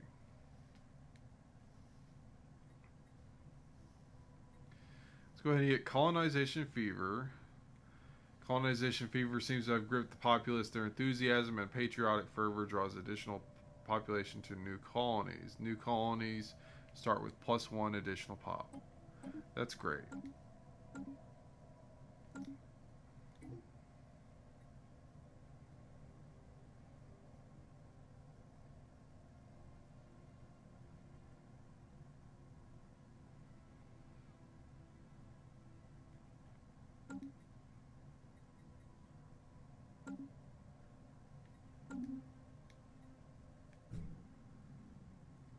How big is this planet? That's the thing.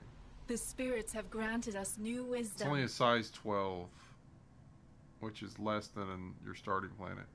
So we have planetary unification unlocked. Unity, monthly unity +2 unlocks feature additional edicts. What can we get now?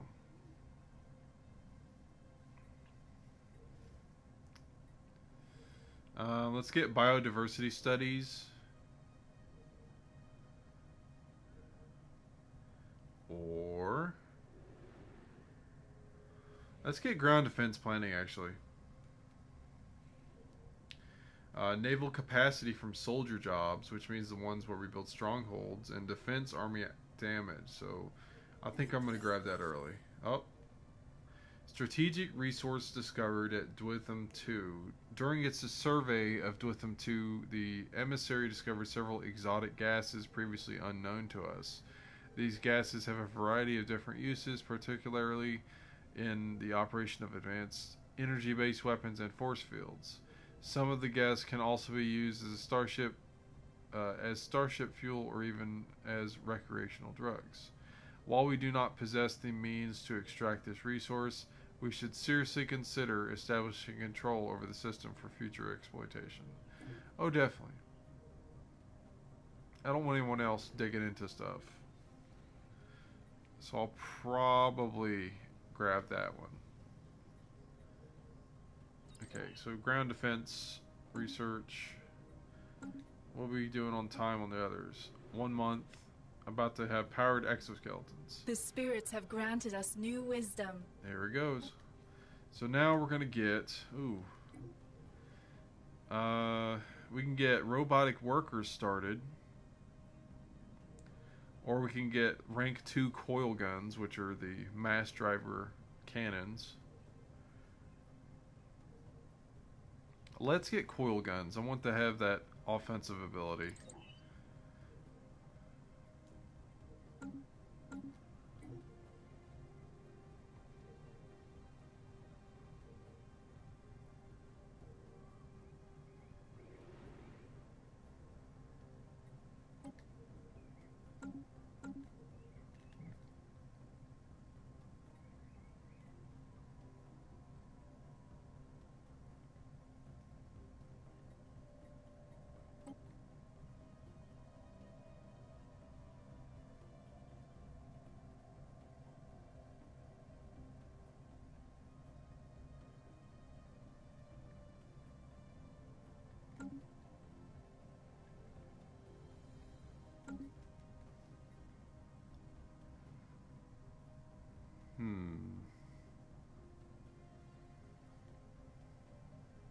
Not a lot of good options for energy output places.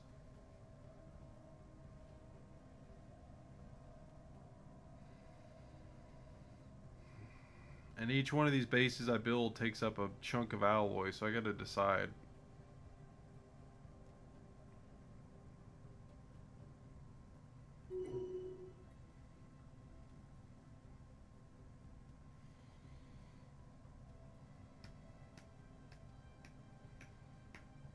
Oh, ruler, gain trait. We have received some rather troubling reports regarding the deteriorating health of God Emperor Lucius Haterius. His haggard appearance makes it look as though he has aged nearly 20 years. The burden of duty can be a heavy thing to bear. He now has the substance abuser trait. Oh, naturally they'd throw something like that at me. So he's a substance abuser, and he looks like he's aged 20 years. Great. Being 38 years old, that's not good.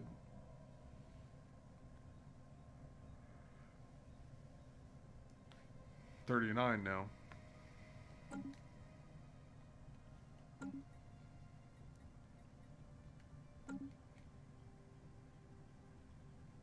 How's our home planet doing? System survey complete. Pause. I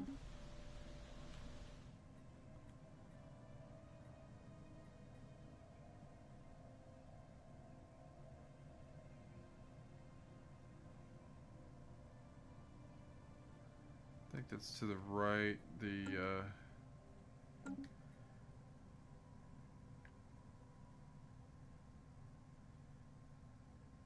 Oh, there's nothing there we can get other than research.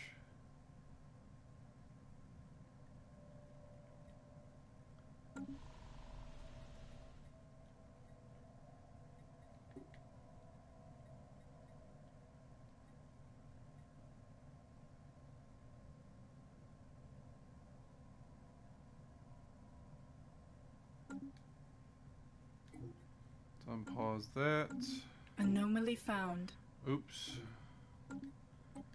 Anomaly found within system. By chance, we stumbled upon a faint alien signal during the survey of this planet. The source appears to be a small object in orbit. The signal contains no message. Could it be a distress transponder? Let's research that. It's routine. And I'm going to take a break for a minute, so I'll be right back.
think the sad thing is when you're halfway through making something to eat and then you realize you got something better. For example, it's morning, I have cereal, I have milk. Could have had cereal, but I'm sitting there making a sandwich, so I'm like, dope. So, just another minute or two, and I'll be good to go.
Alright.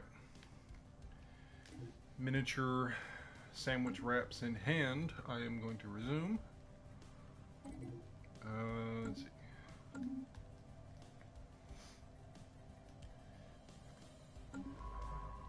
We are fully through the Alpha Centauri. Let's explore that. And then that. And then that. And then that. Perhaps coming back to this and then this and then this, because I think it's a dead end right there. So we got to figure out what's in that area. Hopefully it's worth it. Maybe a planet we can hold out on. So let's get back to. We have some resources stockpiled. Let's take our fleet, upgrade them. They are currently at a power of 111. Force projection. Let's upgrade the fleet for 18. Oh, ancient life pod. An abandoned life pod was detected in close orbit of Dwytham 1. It is covered in scorch marks, presumably from when a pod's mothership exploded, and preliminary scans suggest it was built more than 5,000 years ago. The crew of the emissary managed to open the pod, revealing the withered remains of a reptilian alien clad in a resplendent uniform. Clutched in one of its claws was a small picture of another individual of the same race, possibly a mate or a revered elder. So they had a life pod and died out in the space. Our ships have been improved. The ships have been improved. And it went from a 111 to the same thing. Okay. But they are now the class of ship that I want it to be. And should have the same weapons. Or the weapon setup that I want.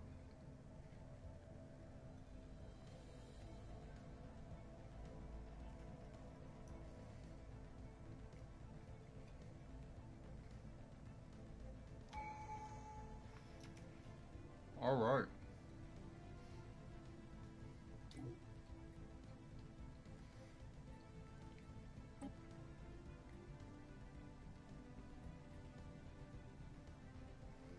We're going to get a new life. A new life awaits our citizens in the off-world colonies. A chance to begin again in a golden land of opportunity and adventure. With the help of an aggressive marketing campaign, the less fortunate elements of our society will be flocking to our colony ships. Pop growth speed increased by 10%. And then we have one more perk within that tree, and then we'll get an ascension perk.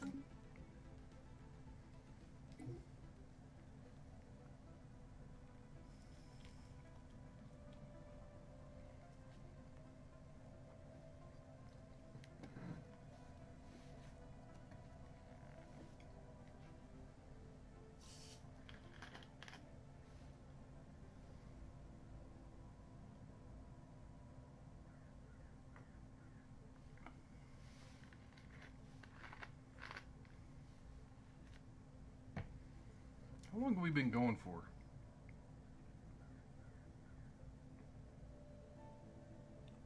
That's the question. Anomaly found.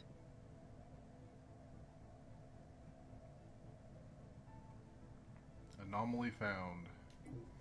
Bits and pieces of metal are strewn across this asteroid's surface, encircling what looks like a hulk of a ship. The wreckage appears deserted, but energy readings remain. Ooh. I want to do that, but it's a challenging one we can't do yet. We'll probably fail.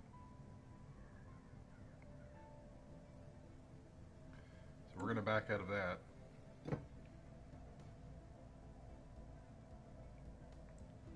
We've been going for 2 hours already? Huh.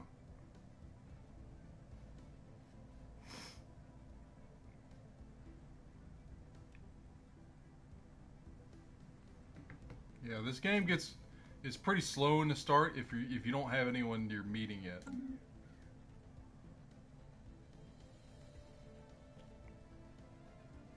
Again, the research is way slower. Anomaly found. Hmm.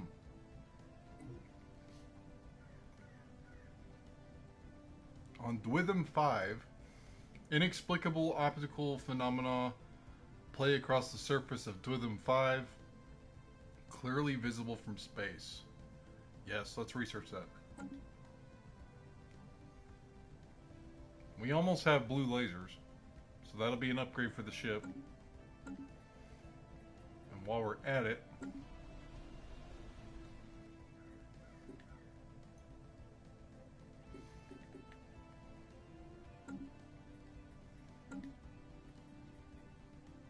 let's make a colony ship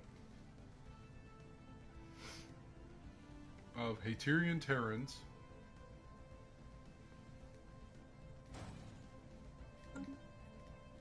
And let's check to see if there's any policies that got added.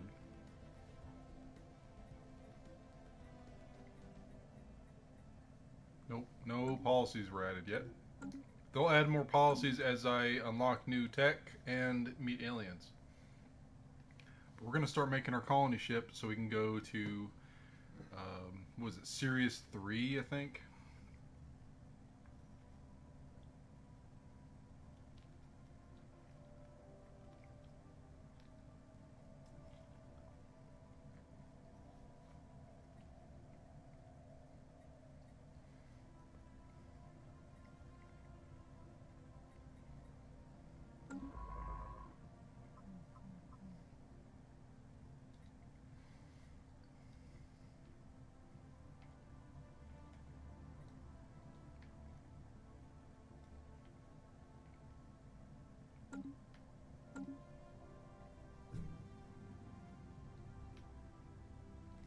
Anomaly found.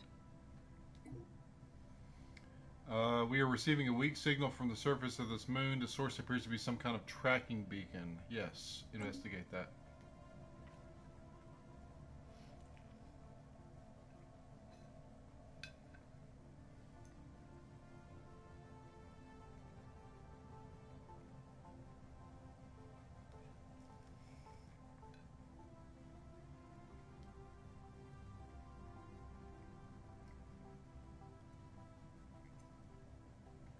It would help if I unpause.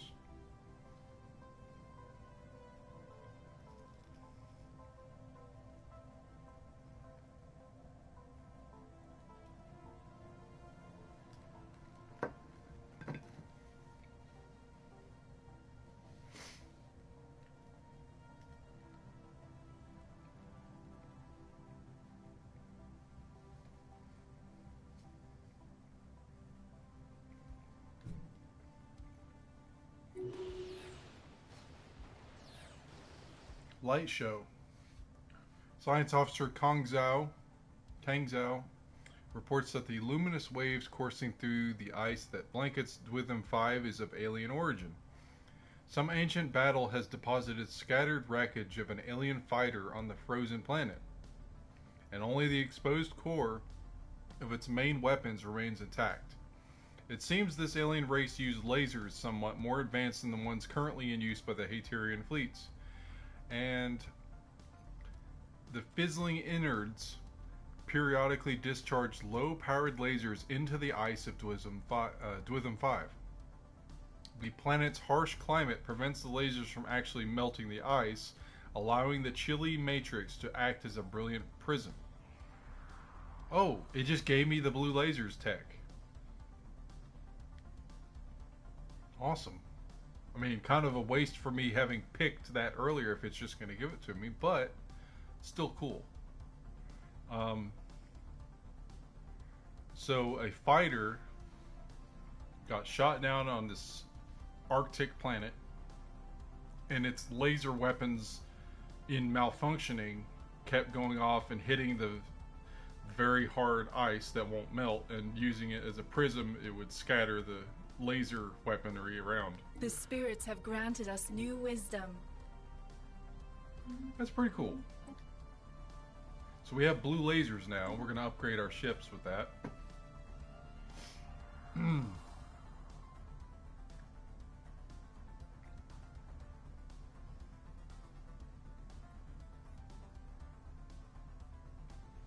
I think we're going to go with field modulation so we get more credits from technician jobs. So let's go ahead and go for that one, because we need credits.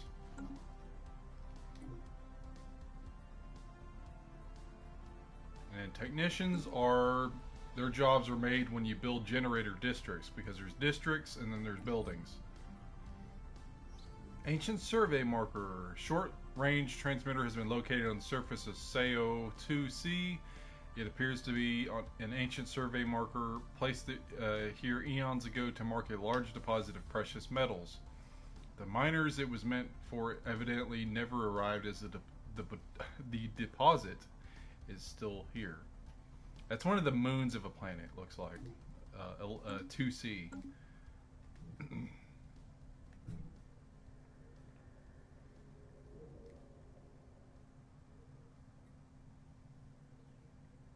Yeah, 2C.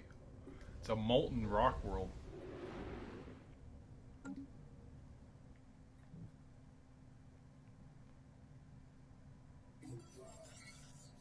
Strategic resource discovered on IL-12. The emissaries discovered a previously unknown strategic resource on IL-12 dubbed volatile motes. These preternatural particles contain a tremendous amount of energy which could be exploited in energy production, as fuel, or even as explosives. While we do not yet possess the means to extract this resource, we should seriously consider establishing control over the system for future exploitation. That is a good idea. The volatile motes could be used as fuel, which will give us energy, or explosives. I imagine that would tie into a research if we had that. So that's 2 resources in one system. So I think we should definitely make a base there, and it has a trade. System survey complete. It has trade value.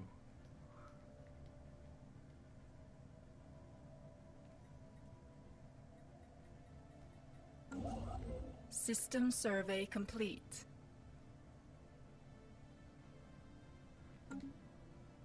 All right. Construction complete.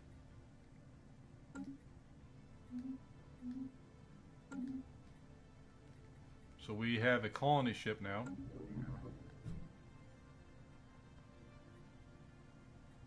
We're going to colonize this planet, and we're going to name it Titania.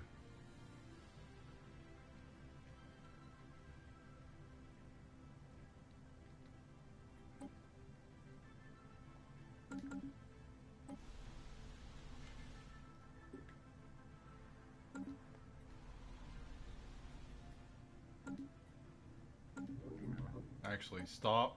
And then we go colonize.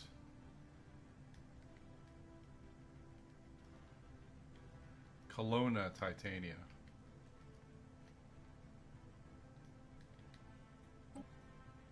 There we go.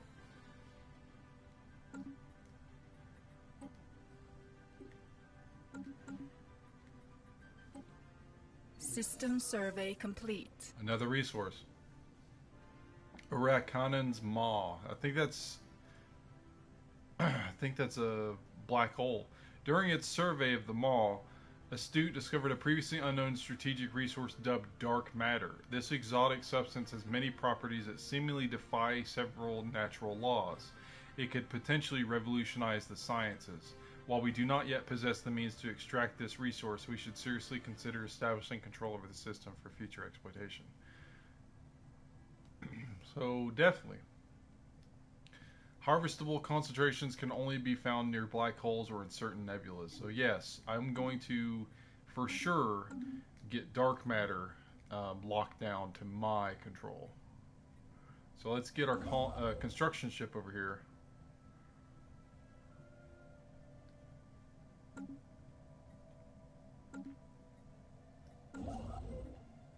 And we're going to build an outpost at this black hole. As stupid of a statement that is. System survey complete.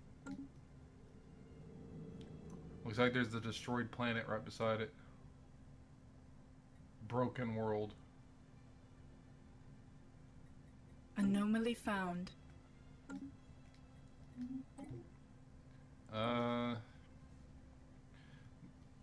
Porter 2.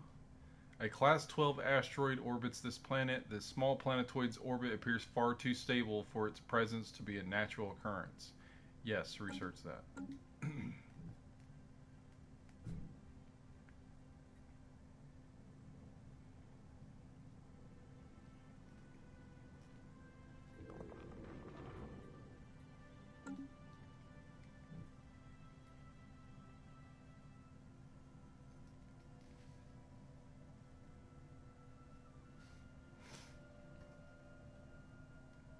So we have a desert world, an alpine world that's pretty large. We're taking the almost maximum size continental world of Sirius and making it Colonna Titania.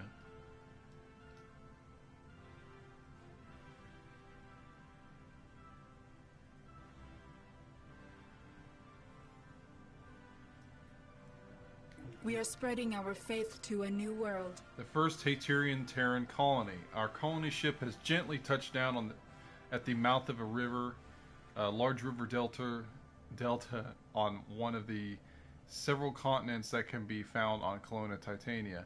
This temperate forested region will serve as an ideal first landing site. The ship has been permanently converted into an administrative headquarters of the new settlement, and its reactor core is in the process of being removed so that it may serve as the colony's temporary power source.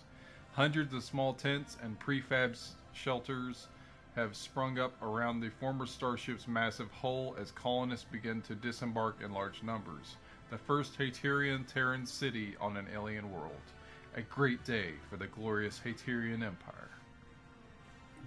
And now they're starting to develop that world. It will take some time before they're fully integrated.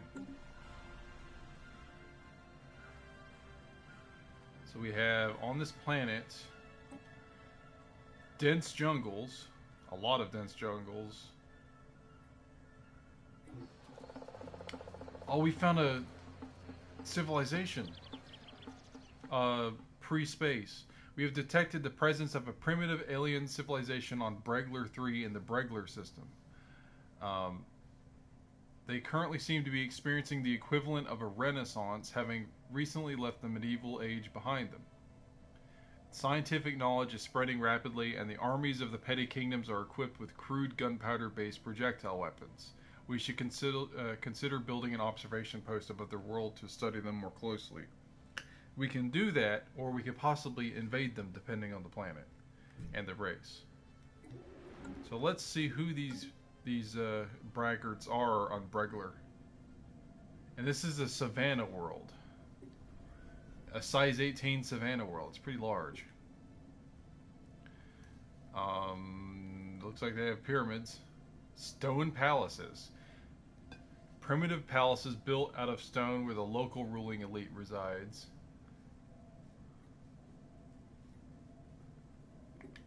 Who are they? They look like they're mammals. Let me check the galaxy now. They are avian.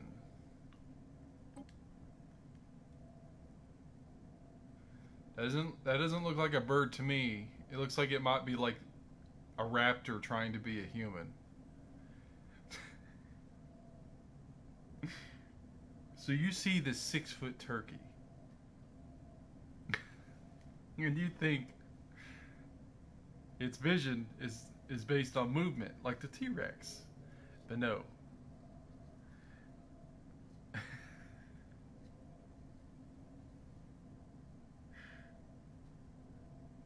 That's not where the attack comes from. It comes from the sides. So we have Ospranian. Okay, so they're named after Osprey. They're Ospranians. Again, they look like they're raptors trying to become human. Velociraptors try to be human. So I'm not sure how I feel about this. These guys, I could subjugate them, and then I could get a planet out of it. They could be part of my empire. Or I could try to kill them off. But if I leave them alone, if I study them, I can get research, research points off of them. But they will continue to advance to a point where they could potentially A, kill themselves off in a thermonuclear war, or B, advance themselves to a spacefaring civilization that will own this solar system that they're in, and will screw me out of potential other systems if they're able to get to that point in time. So I don't know. If anyone has any suggestions, I'm open to them. I'm kind of on the fence with this race. I usually pick and choose what races I want to have around me when they're primitives. I try to integrate them if I like them. I'm on the fence with these guys because, again, they remind me of velociraptors trying to become human because of those feathers and whatnot. They are an avian race. They are intelligent, which means they have engineering research increase, physics research increase, society research. Oh, that means they are raptors. They're on a savanna. They're intelligent. They're also wasteful, because why wouldn't they be? Freaking raptor people. What am I talking about? I need to kill these guys. What do you guys think? Let me know. I'm going to let these guys sit for a bit, since they're still in a renaissance. I'm going to come back to them. If you're able to comment, I would appreciate any feedback. But they are up here, so somebody might take control of them later. So I'm going to let them be holdouts.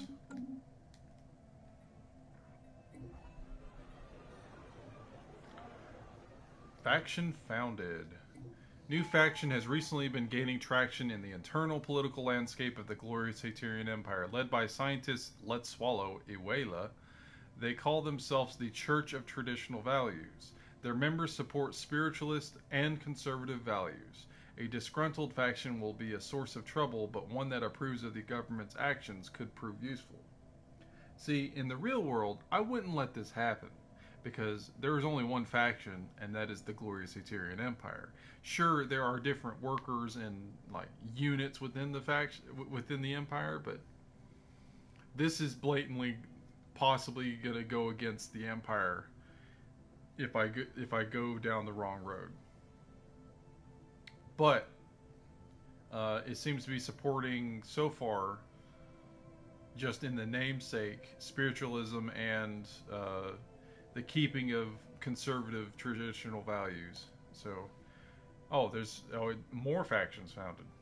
This one's the Haterian Terran Primacy Movement. Their members seek to assert the primacy of the Haterian species by curtailing the rights of aliens if necessary. A disgruntled faction, blah blah blah. Okay, so this is the humans first, Haterian Terrans first movement.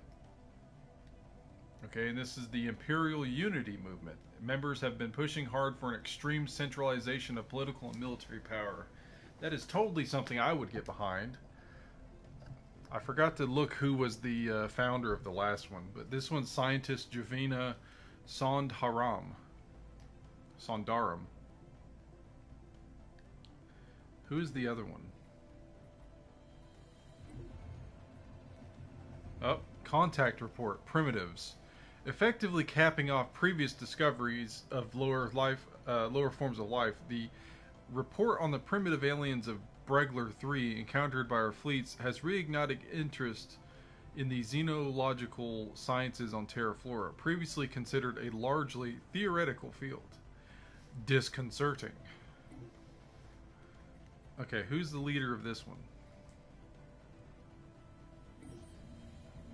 Stop it. For some reason, someone has towed an asteroid into stable orbit around Poeter 2. The massive engine sections and braking thrusters can still be found on the surface, although they have long since been rendered inoperable.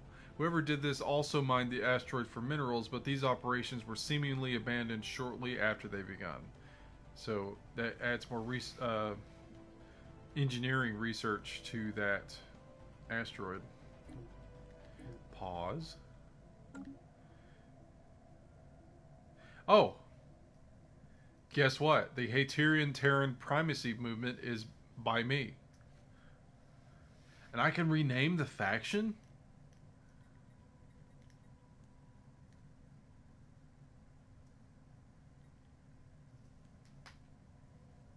Oh, okay. So here are the issues that they want you to do. That I want you to do. Haterian Terran God Emperor. The Haterian Terran Primacy Movement want our ruler to be of the species and will be angered by any non-Haterian Terran holding the position of God Emperor. Clearly. Here's the next one. Strong Alone. Allowing the glorious Haterian Empire to be exploited by alien interests by joining a federation will displease the Haterian Terran Primacy Movement. Makes sense. Invasive Xeno Studies. Exploiting primitive Xeno civilizations to maximum effect by legislating for unrestricted native interference will please the Haterian Terran Primacy Movement. So, if you follow policies or enact policies that a faction approves of, they will give you a bonus of approval and happiness because, like, separate individual citizens on the planet will follow these factions. They'll be members of the factions, and you can support or suppress the factions, but it'll make people happy or angry depending on what you're doing. So we just found our first alien sentient life, so that unlocked the policies of native interference, and I'm making it unrestricted, so I can do anything to these natives with study. Native enlightenment excuse me, is bringing a native primitive alien up from being primitive to your spacefaring tech level, and I'm going to allow that so that if I have the option in the future, or if I find someone in the future I want to bring up with me, I will do that. I just want the option. So I'm going to allow it, but I'm probably not going to use it. Just given the chances. Did anything else pop up? No. So I am now able to do anything study-wise to these guys, or bringing them up to my tech level, because they're currently in a renaissance, finding each other with swords and early gunpowder weapons. What is our research at? We still got a while. So, the Haterians. Yes, the Haterians. It makes sense. Let's rename this.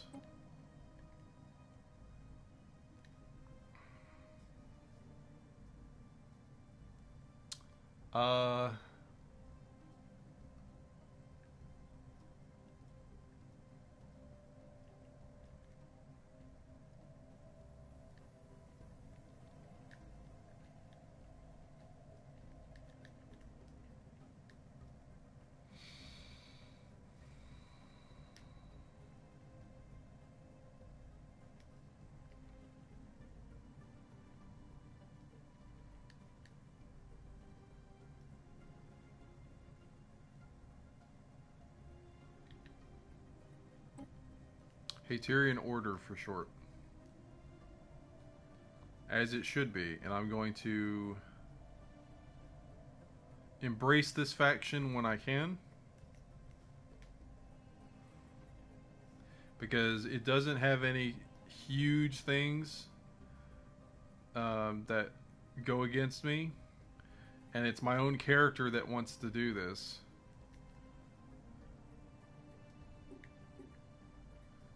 Okay, Imperial Unity Movement.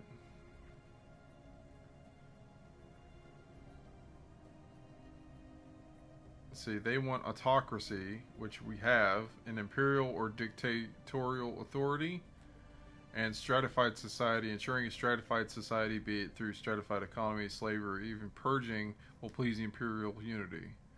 So,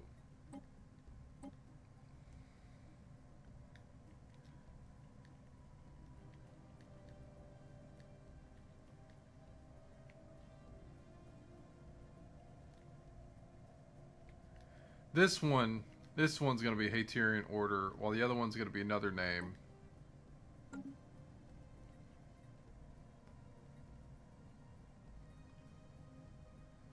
Or it could just be the same sides.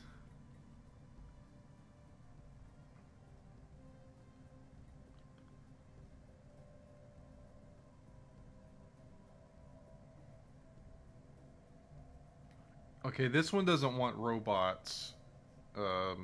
They'll get pissed off when I start using robots.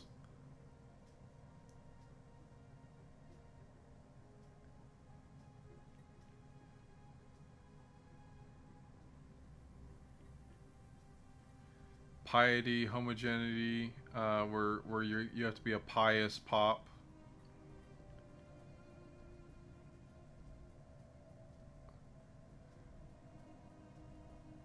Embattled minority. Finding spiritualist beliefs to be a minority issue in glorious Haterian Empire will displease the church. Okay.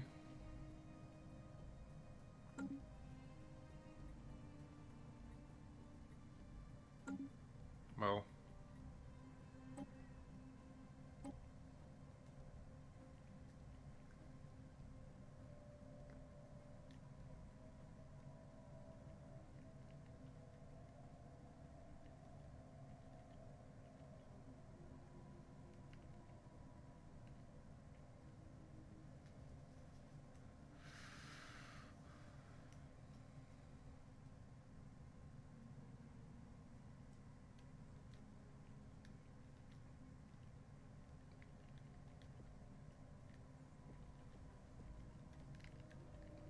I'm just going to name this to Haterian God Emperor,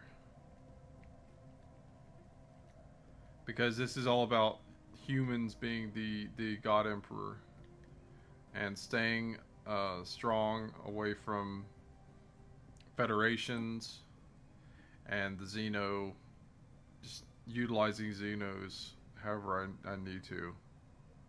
So Haterian God Emperor and the Haterian Order, which just wants an autocratic whatnot and enforcing autocracy and the way the economy is. those two I definitely support. The Church of Traditional Values I support on almost the whole, but there's the whole robot deal, which I will have some robots. I call them droids. I think droids is an actual type of deal too. Let's see. Do I want to do anything right now with this? Let's do map the stars edict. So survey speeds increased by 25%. Anomaly discovery chances 10%. So it gives us a chance of finding anomalies that wouldn't have been there by an extra 10%. So that's active. And we get another tradition, which makes us finish out the expansion already. And finishing, I forgot to mention, finishing a tradition tree gives you another benefit. It says here, when you open up the tree with your first point, you get an adoption effect, and then when you finish a tree, you get a finisher effect, which adopting all expansion traditions will allow all your non-habitat planets to build one additional district. That's cool. So I just finished that, and I get a perk. What is our Ascension perk going to be? Number 1. Ascension perk number 1. What is it going to be? So we have Interstellar Dominion, Technological Ascendancy, One Vision, Executive Vigor, Imperial Prerogative, Consecrated Worlds, Transcendent Learning, and Shared Destiny. Interstellar Dominion used to be about your borders. It is no longer about that. This is about starbase influence, and starbase influence costs negative 20%, and claim influence costs negative 20%. So you can make claims on planets or systems so that the other aliens know that you have laid claims on it, and you can have wars over claimants. So I'm not as interested in that. I'm interested in the influence cost decreased by 20% on star bases, though, because they get pretty costly. Technological ascendancy increases your research speed by 10%, and rare technologies are now 50% more common. So when I'm picking researches, they could be rare technologies. I'm really interested in that, because 10% research speed is going to just push me further into the future faster. One Vision, monthly Unity 10%, pop amenities usage negative 10%, so they use less stuff. Governing ethics attraction plus 50%, so people will like my government more. That's also a good pick. Executive Vigor, edict duration 50% more. So the 13.5 years edict that I turn on could go on for another 6.5. Let's see. Imperial prerogative. That's a weird word. Administrative capacity, which deals with making sure it's all... Well, you don't get a negative for going beyond your reaches, pretty much. Consecrated Worlds unlocks your decision to consecrate a world. Consecrating uninhabited planets, up to 3 of them, increases spiritualist ethics attraction and empire-wide amenities, as well as unity generation, scaling to the spiritual significance of the worlds consecrated. So you choose to make worlds holy, and it gives you a buff to your benefits with that. Transcendent Learning, leader level cap plus 2, leader experience gain plus 50%, so it makes leaders a lot better. And Shared Destiny, subject integration influence cost negative 50%. Subject integration is when you have a subject nation. For example, if I chose to enlighten that nation, that means that they become my subject as a vassal of my empire, and then I could, through political dealings, integrate them into the empire itself, making them part of the empire instead of a vassal, and that costs influence to do so, and this makes it negative 50% to do that. And also the subject trust cap. Subject trust is how much they like me. The cap gets increased by 100.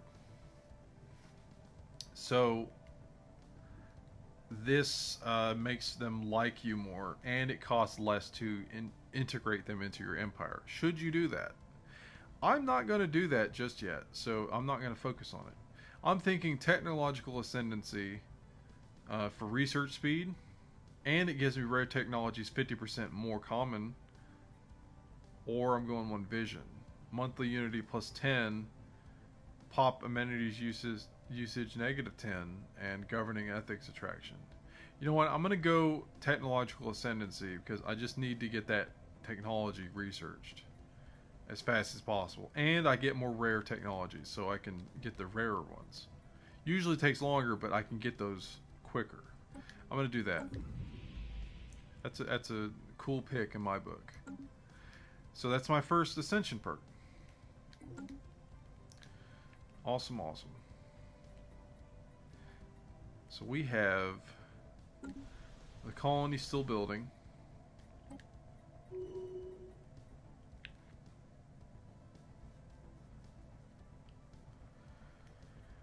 So this planet, Titania, has rugged woods, black soil grounds that are great for agriculture, rugged woods, rushing waterfalls, titanic life forms. Numerous titanic aliens make this area their home. It would be wise to avoid it. It could be giant dinosaurs or monsters too. I didn't realize that. It has hot springs ×3. That's cool. Ore veined cliffs ×2. Rugged woods, fertile lands. So this would be a good farming planet.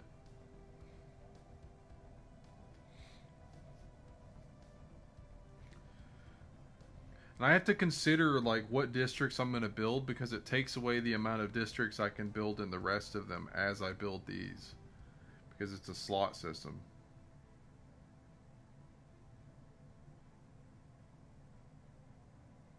I don't know. I'm just happy that I found a freaking planet that... Not found a planet. I knew this planet was here. Like, there's always the Sirius planet and the Alpha Centauri for Earth. And the Sirius developed into a 23 slot planet with freaking giants on it. That's just amazing. And it's right beside home. What are my other ships doing? Okay. Okay, my construction ship is going to the black hole to build a station beside it, because apparently you can do that. Bregler has been surveyed.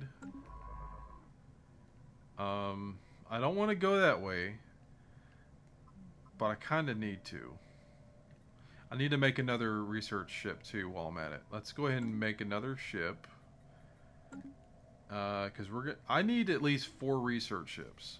3 for running around looking at stuff, and 1 for salvaging, for sticking behind the fleet and salvaging enemy stuff I can research. And while I'm at it, let's... System survey complete. Let's cancel that one. That ship style should be destroyed. I don't want it in my manager.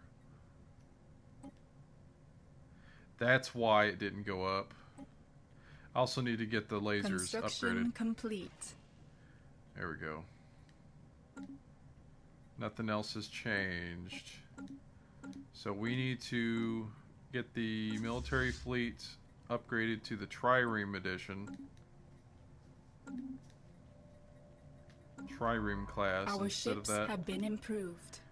It went up 6 points. So that's pretty good. 6 points in damage. So that's a new one. That's what I'm doing. That's a new one.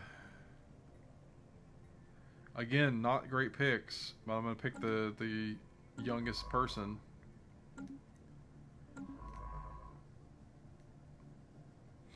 Let's go. Let's go explore over here.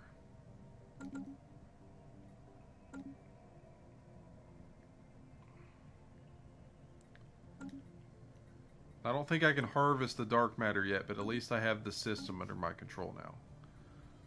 Construction ship. Yeah, I can't build a research station here yet.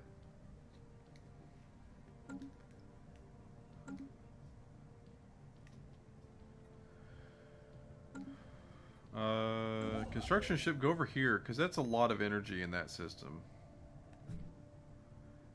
That's a lot of energy. And that's just the first two. Anomaly Plantoids. found.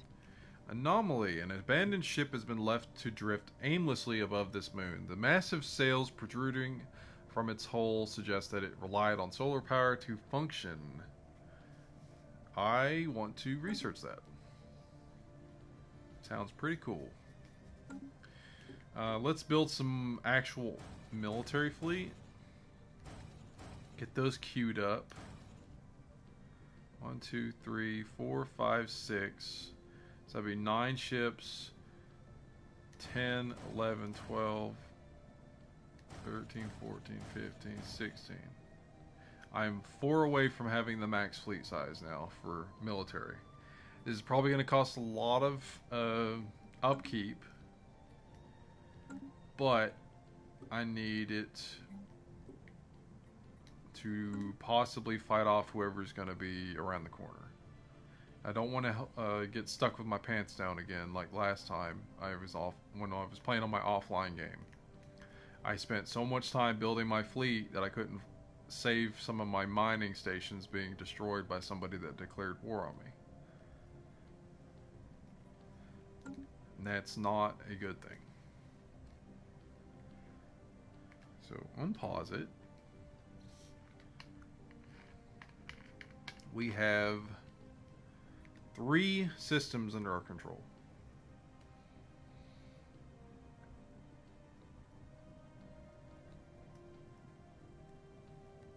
And the thing about these stations, Asgard. Okay, sorry. The thing about these stations are they take up money,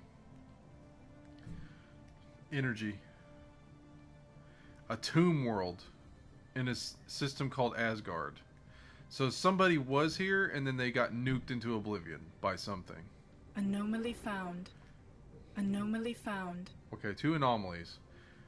One, this asteroid is home to a number of exquisite impact craters, or this planet.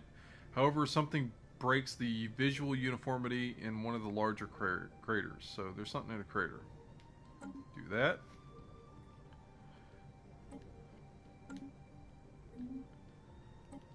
Asgard. Initial scans have caught an irregular signal reminiscent of our own distress patterns on Asgard 4A. So that's a moon of Asgard. So that's a shame. This planet is a tomb world, and it's telling me I could inhabit it, but I don't want to because it's a freaking tomb world. It's also a tiny, smaller than Earth world.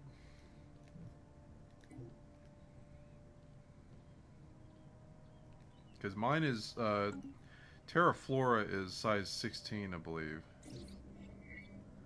Okay, that solar sailor discovered in orbit around Dradum 2C. The sublight vessel was built by an unknown culture and appears to be several thousand years old. One of the massive sails has a large tear where some kind of object passed through, most likely a meteoroid, which appears to have disabled the vessel. Although the technology of the ship is severely outdated, it does possess some interesting engineering design choices. So I gained more engineering out of that. An interesting, albeit primitive design.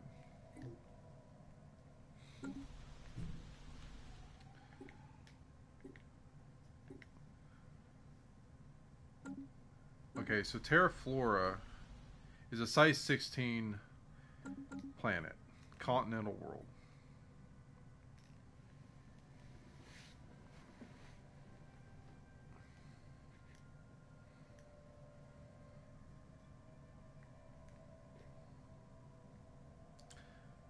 Interesting. So that it just bumped up again. While I was gonna say it's 8, there's 12 energy in that system. Fender Bender. While the crater in question was most likely the result of a regular meteorite impact, the complex patterns and the resulting depression originated at a later time. Science Officer Kang Zhao argues that the surface level patterns are not a result of an impact, but a collision between one asteroid and some unspecified orbital installation or ship of alien make. So, an asteroid hit something and then it hit the planet.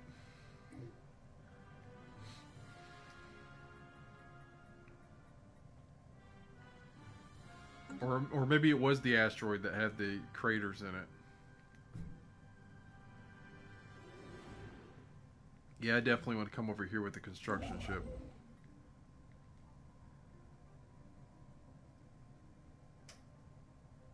Oh, he's already over here.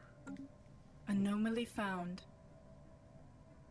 Atmospheric patterns of Dratum-3 are highly atypical for gas giant of modest size. Yes. Just waiting on you, surveyor. Society research.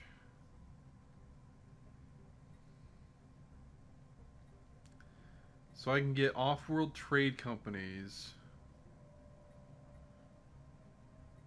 Or I can start to be able to take away tile blockers of heavy jungle, dense jungle.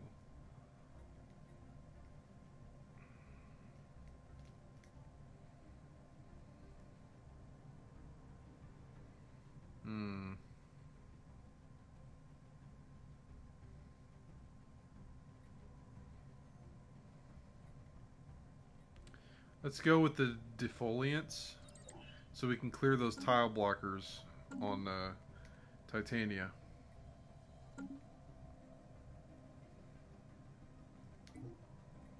Unpause.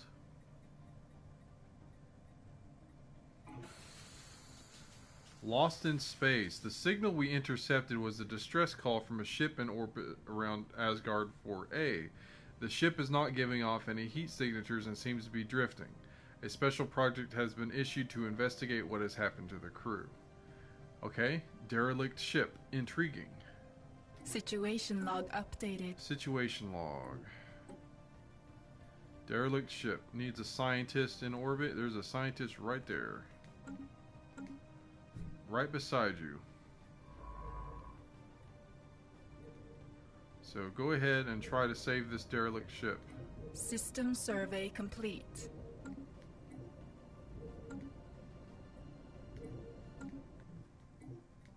Okay,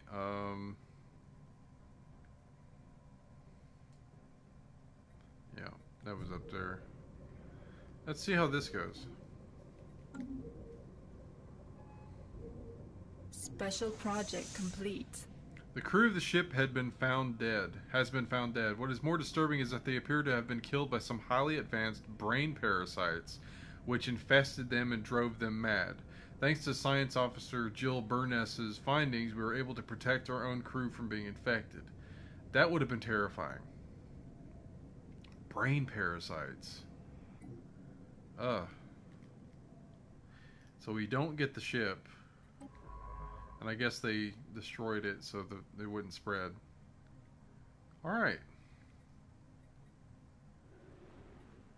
So let's resume. Deceptive giant. What we had assumed was abnormally an abnormally small gas giant. In fact, is not. Is in fact not. Beneath a deceptive cover of thick dust swirling in the upper atmosphere lies a regular planet, a barren planet, but a planet nonetheless. This has proven quite embarrassing to the astronomical community on Terra Flora. So they identified this as a gas planet, but it's a barren planet instead. Because it has thick dust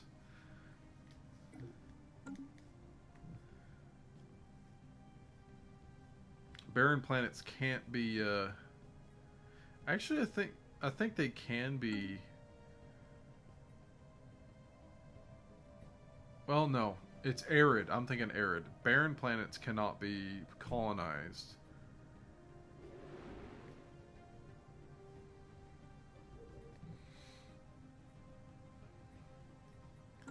How are we doing?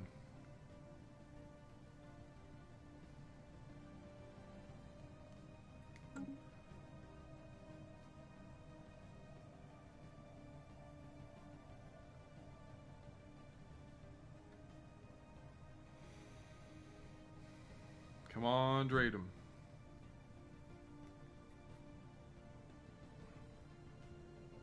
System survey complete. Awesome. So this survey's done. We're going to get our construction ship and just go to town after we build an outpost.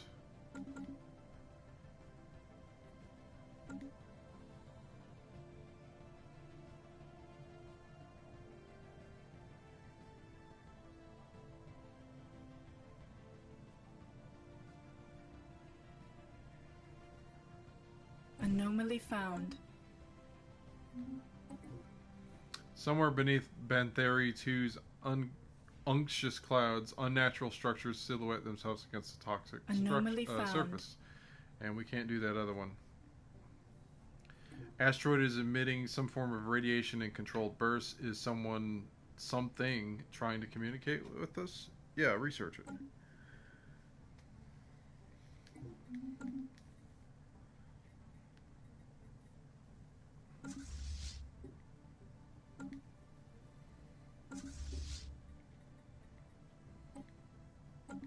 Construction complete.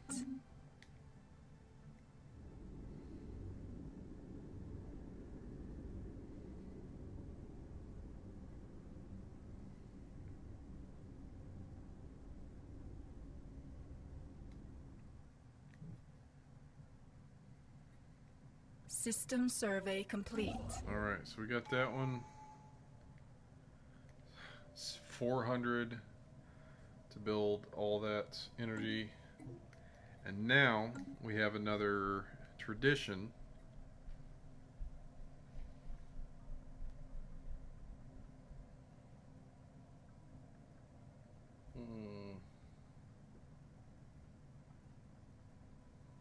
I'm thinking about not doing discovery yet.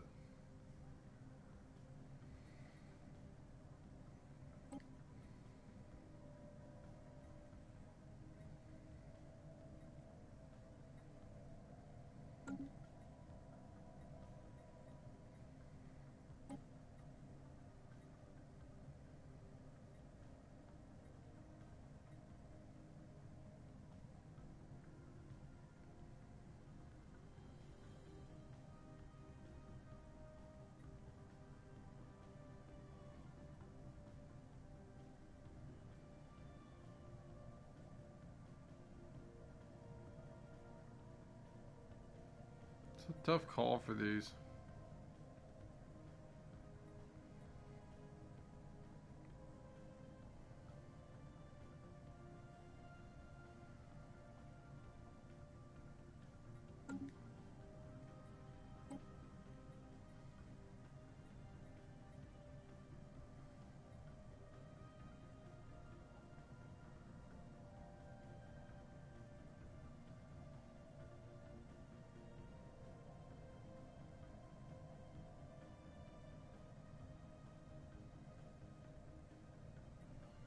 Really don't know.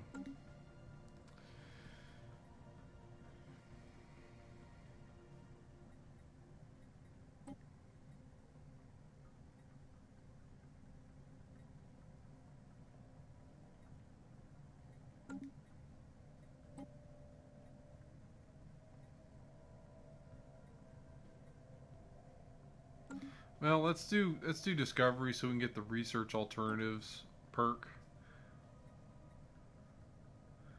which will be the next point.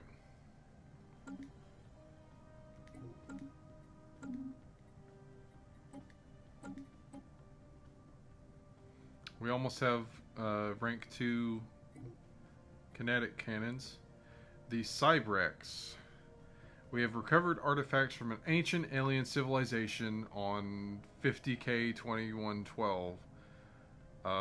Incredibly, this civilization, which apparently referred to itself as the Cybrex, seems to have been made up of machines that were linked together in some sort of collective consciousness. The age of the artifacts indicate they were active some 600,000 years ago, in this portion of the galaxy at least, but we have learned nothing of their exact origins. According to a partial data fragment that our scientists managed to extract from one of the artifacts, the Cybrex at some point launched a crusade to destroy all sapient organic life in the galaxy for reasons unknown. Begins the Precursors Cybrex event chain. Situation log updated.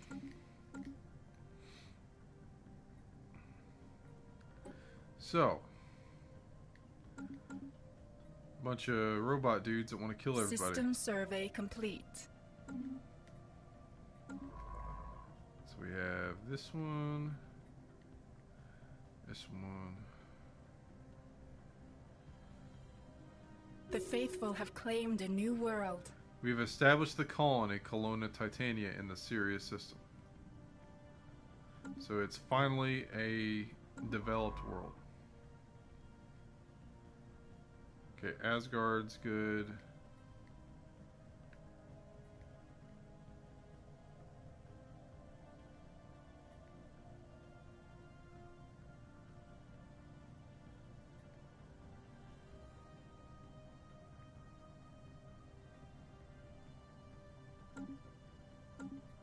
So let's look at our new planet.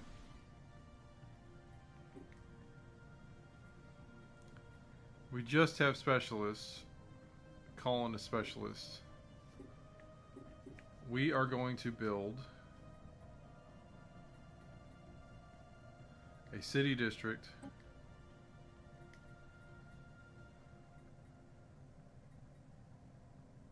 an agriculture district,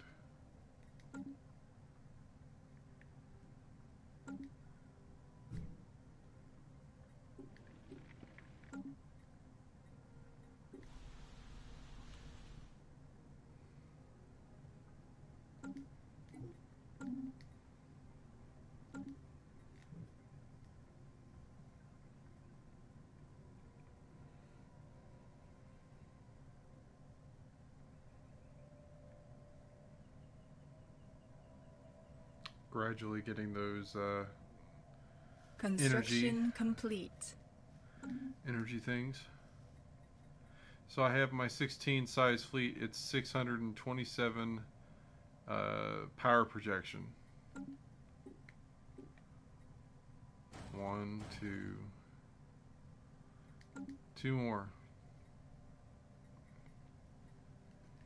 And I'll meet cap.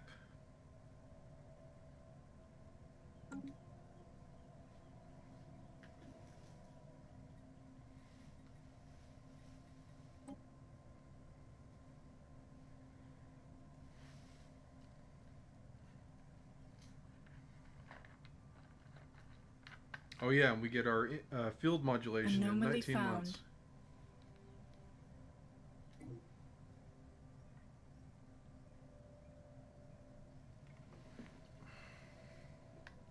Efforts to map the surface of this moon have identified a strange mountain formation in the southern hemisphere.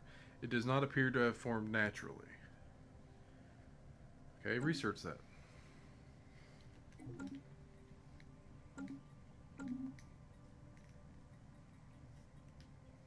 So we have unemployed pops on our planet. There are signs of activity by an ancient precursor civilization on this inhospitable rock. So I need to make note of that. I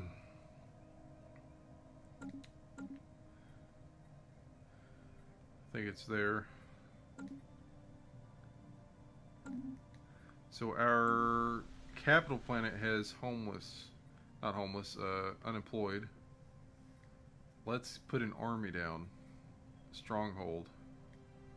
That way we get those soldier units, and it increases the naval capacity every stronghold I think it's every soldier increases your naval capacity. Meanwhile, just gonna watch research. Construction complete.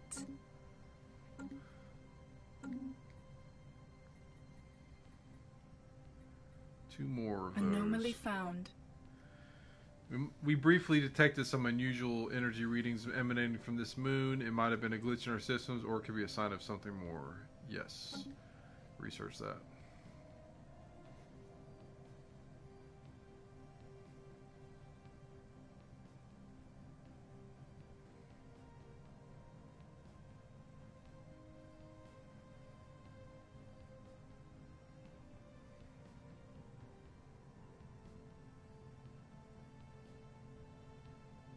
System survey complete. Alright. Coil guns is done.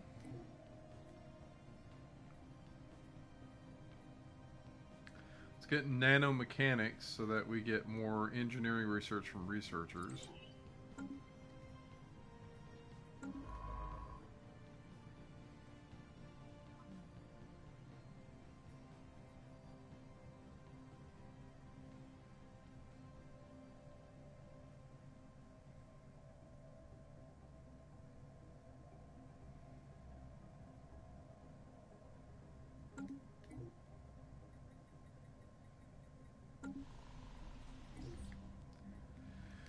Oh. What was previously thought to be assorted mountains in the southern hemisphere of Mar Adetta 8A have been identified as the massive skeletal remains of a single colossal alien life form. The bones have been dated as 3.4 billion years old, but our scientists have ruled out that Mar Adetta 8A could have supported life on that scale at any point in the moon's history. Science Officer Jill Burness has prepared a special research project to delve further into this mystery. Situation log updated. And another microsingularity. A microsingularity recently intersected Empyrean 4A, passing straight through the core and emerging on the other side of the moon. The encounter does not seem to have caused any permanent damage, but it has altered the energy output of the planet core slightly in a way that defies our current scientific models. Further study may be warranted. Then you got this. Go ahead and research the project. Construction complete. Those are done being built, but I have no energy.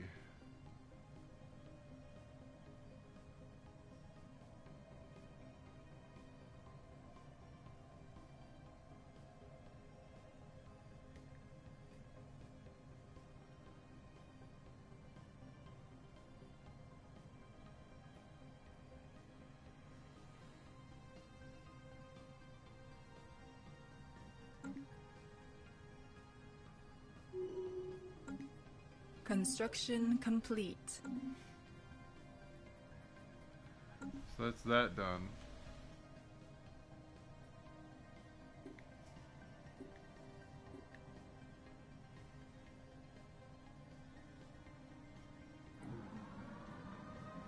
Titanic life. Oh, something's happened.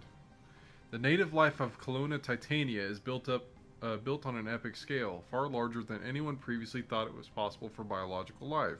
The question now in the minds of our researchers is, what is their secret and can we benefit from it? Proposals to study the native life in greater detail are flooding in.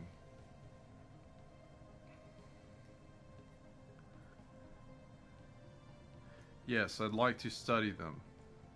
There's an option as a xenophobe to harvest them, which means that we eat the things. But no, I want to study them. Situation log updated.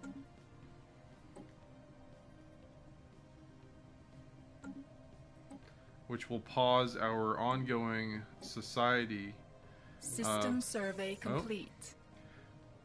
Survey of Averum Za. The astute discovered rare deposits of rare crystals. Crystals have properties that make them extremely effective at focusing laser beams, and they also are a critical component in most advanced electronics. In addition, many cultures treasure them as decorations and adornments. While we do not yet possess the means to extract this resource, we should seriously consider establishing control over the system for future exploitation. So, crystals. And let's start this research, which will take 82 months on the Titanic life study. Crystals are down here.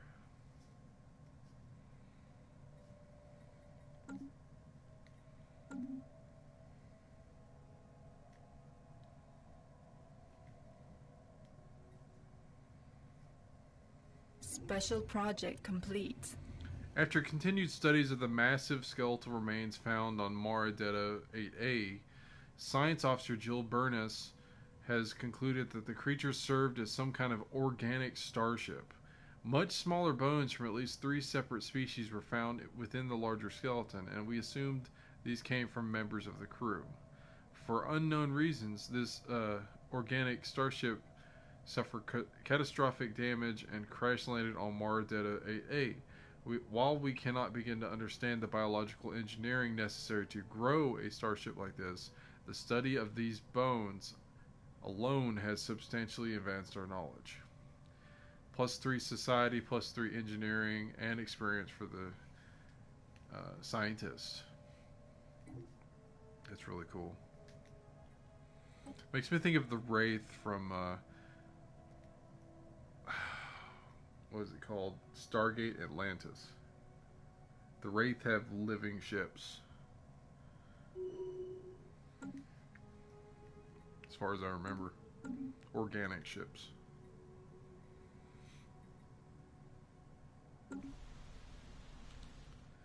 So,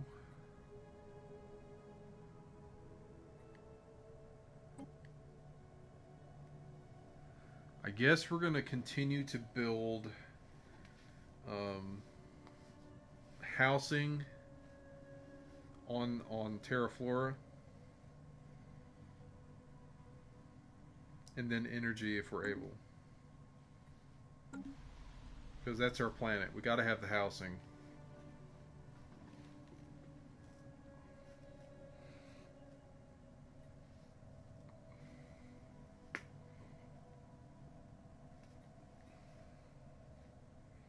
Anomaly found. The spirits have granted us new wisdom. Deceta 2. Impressive structures litter Deceta 2's surface, practically begging for some archaeological work. Yes. We also finished the research. Field modulation's done.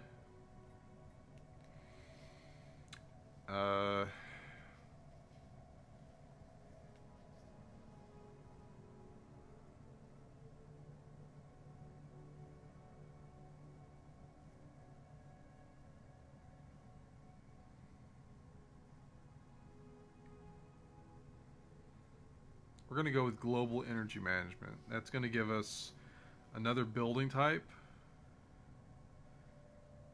And it gives us capacity overload, which allows short-term overloading of energy grids, letting power plants across our empire run at increased capacity. That's something we can activate. So we're going to go with that.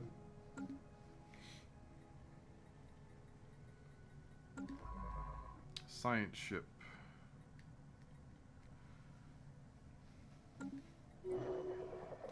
Ruler gained traits. Archdruid Lucius Haterius has developed new skills.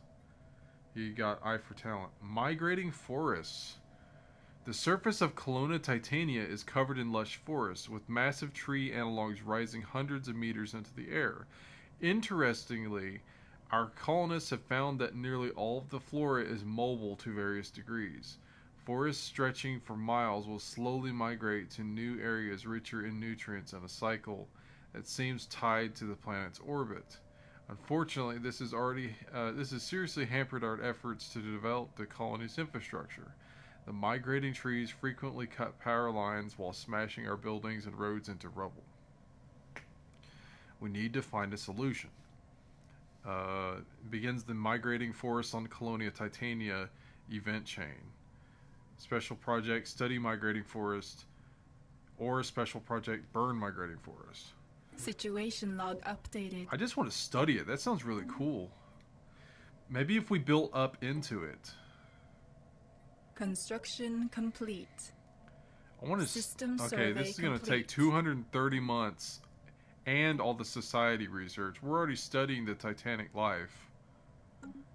What is this going to do for us? 72 months away from it. Is there a time in it?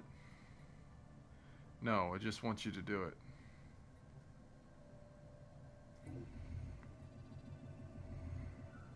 Edic Monolithic. The Ceta 2 is uninhabited and indeed uninhabitable, but not unvisited. Its surface is littered with tall cenotaphs carved from some mineral not native to the planet, evidently placed here by some artistically inclined spacefaring race. The monolith's flowing lines deftly chart a history so fantastic it must surely be fictional. Surely. So we're going to wait on that Titanic study to finish.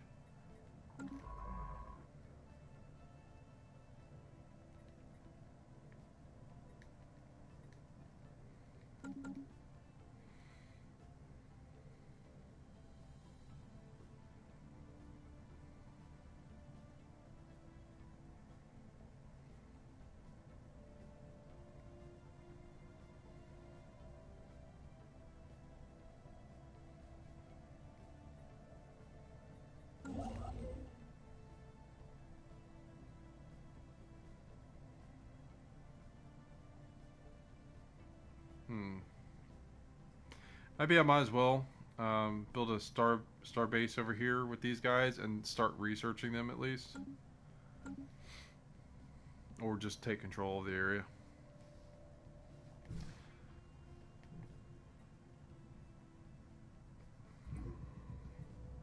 Comet sighted. A small celestial object with pronounced gaseous and particulate tails was recently observed in the Sol system. Its passing was uneventful. It's a good omen. 40 Unity. 17 months and I'll have another Unity point. Tradition point.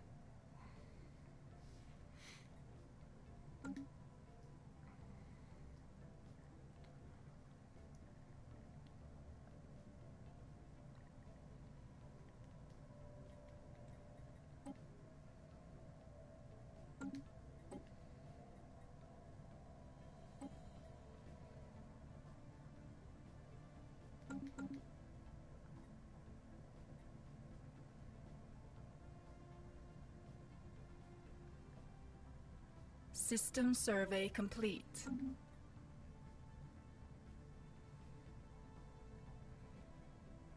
Anomaly found. Sensors pick up unexpected activity from an isolated point on Mar Adetta 7's frozen surface. Yes. Go ahead and get that.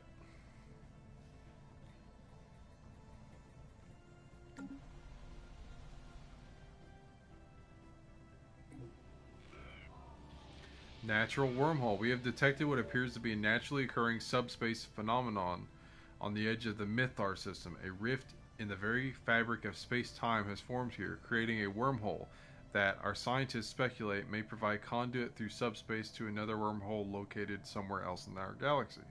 Depending on where the second wormhole is located, this could potentially allow ships to travel from one end of the galaxy to the other in a matter of days.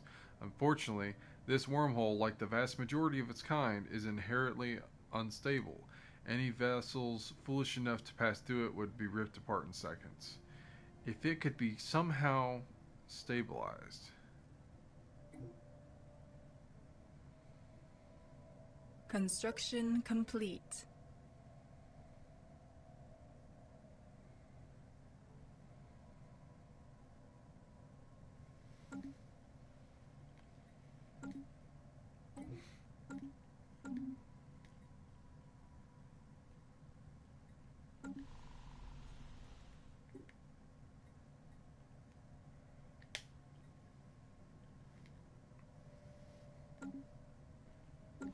System survey complete. Oh. The Exile. The readings originate from a small research outpost which the glorious Haterian Empire has no records of establishing or indeed authorizing. On the surface of Mara Data 7, it is staffed by one Haterian scientist, a fairly talented and industrious one if the research on Mara Data 7 is anything to go by. There is a problem with regards to their identity, however. We've been unable to match them against official state records, and they refuse to identify themselves save for stating that they are an exile. They have expressed an interest in returning to Terra Flora and serving the glorious Haterian Empire directly, on the condition that the traveler immediately depart Mara Data and no Haterian ships ever return there. I say out of the question, search every nook and cranny of that outpost, which gives me 350 physics. Cold and empty. There is nothing unusual about the research outpost itself. It is little but a temporary shelter erected against the savage elements, allowing surface-level planetary study for a limited time before it wears down and conditions become untenable. The outpost on Mara Data is nearing the end of its lifespan, but the planet's intense chill has yet to critically degrade the impermanent structure. The equipment, functional, cheap, intended to be abandoned, is well used, and the local data banks are filled with the detailed but ultimately mundane accounts of the planet as well as the simple experiments that were carried out in its harsh environment. Curiously, no closer examination seems to have been made of the mineral outcropping the outpost's foundations rest on. Scans by the traveler indicate that a geological formation, a mountain mostly buried under the ice, may be partially hollow. More alarmingly, Science Officer Jill Burness reports that the sole inhabitant of the outpost, the mysterious exile, has gone missing and is nowhere to be found. Puzzling.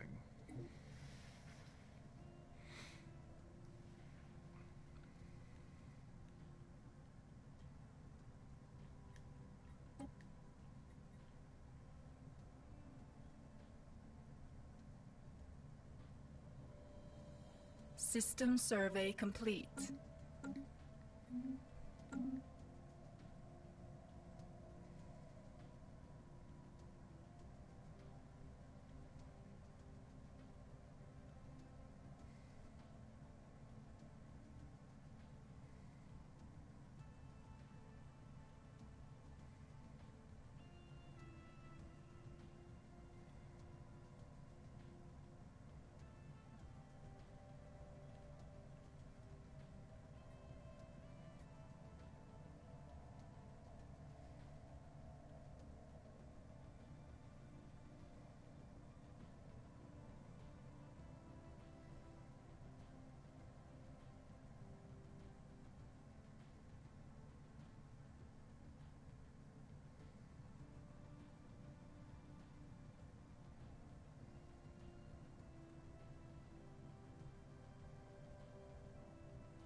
Well, that's a wormhole all the way at the edge there.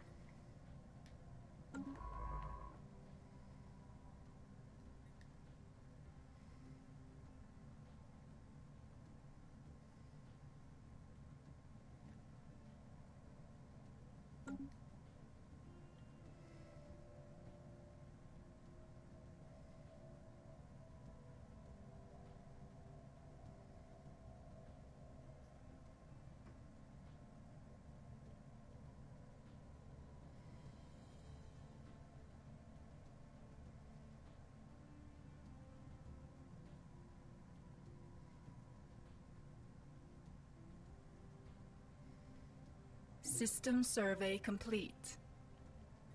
Signs of activity by an ancient precursor civilization on this inhospitable rock. That is not going to work. Here's another point. System survey complete. We're going to make that go towards research alternatives.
So I'm going to send this guy over to this side, I guess. Just to get these.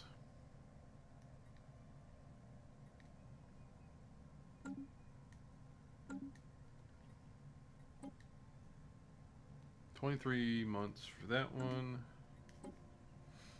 42 months for that. Oh god. So many months.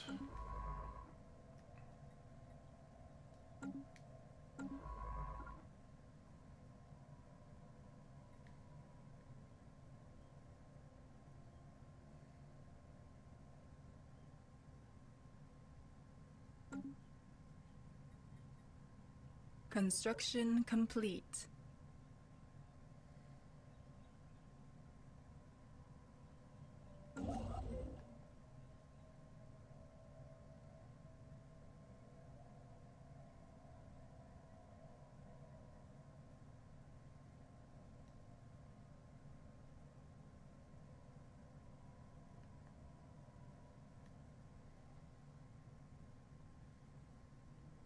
Well, that's already there.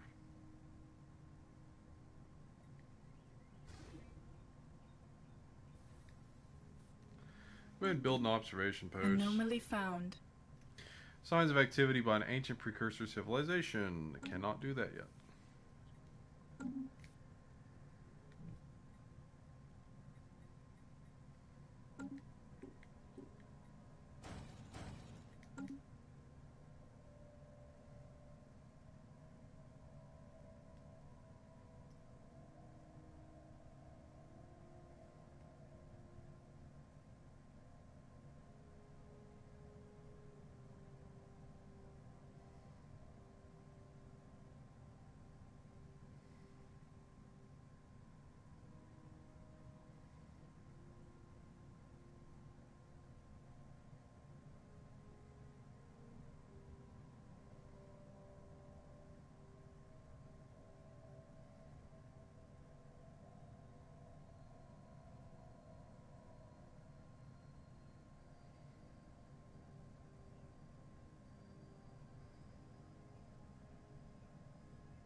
Construction complete.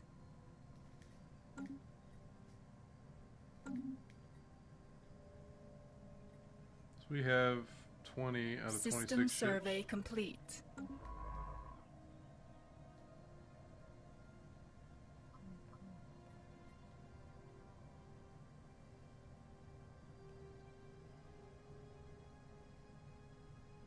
Construction complete.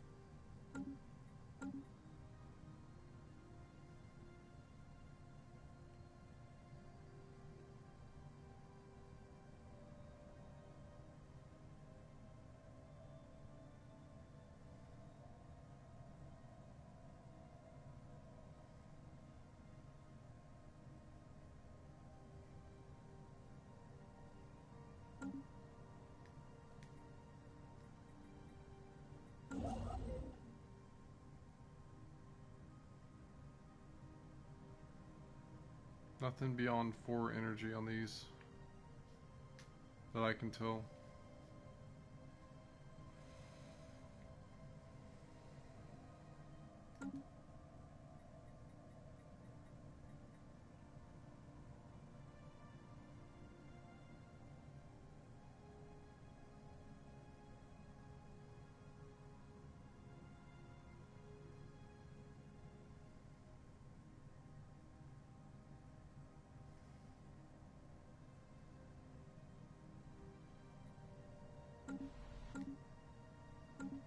Another wormhole.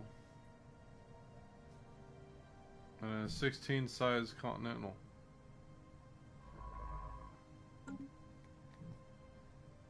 I'm just worried that these wormholes are going to open up and like some monstrosity or fleet's going to attack me.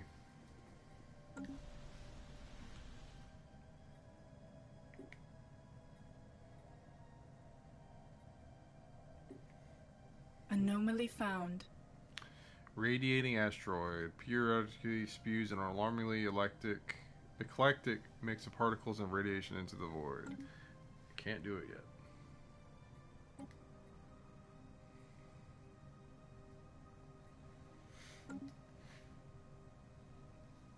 System survey complete.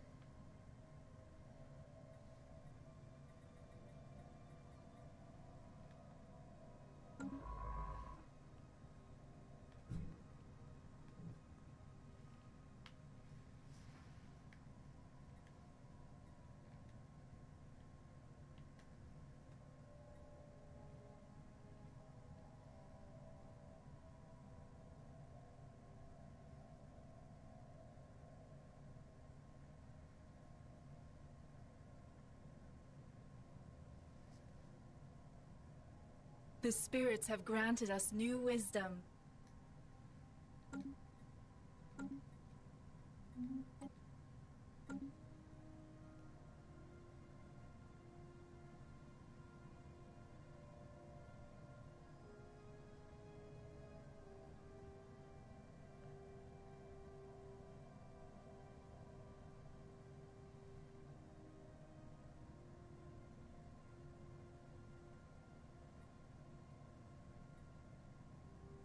I think I'm going to go with the armor.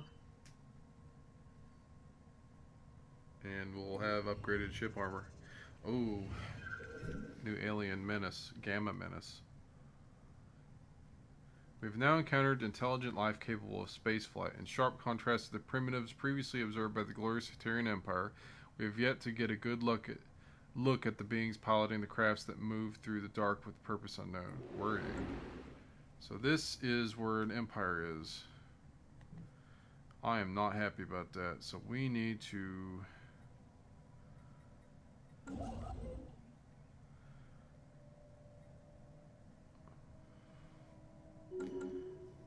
get a ship.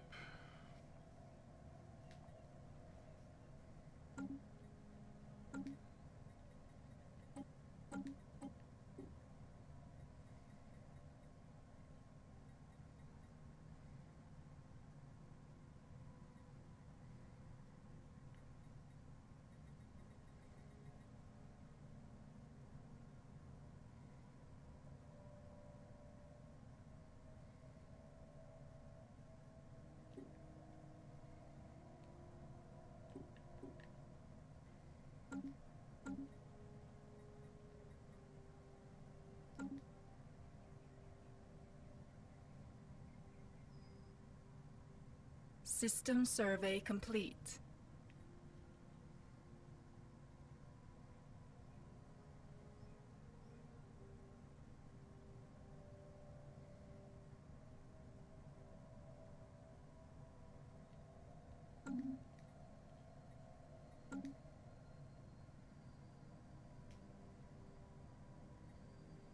Takes so long to get these ships anywhere.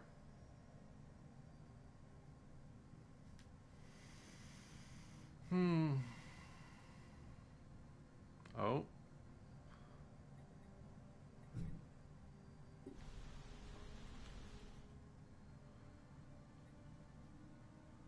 Strong magnetic field.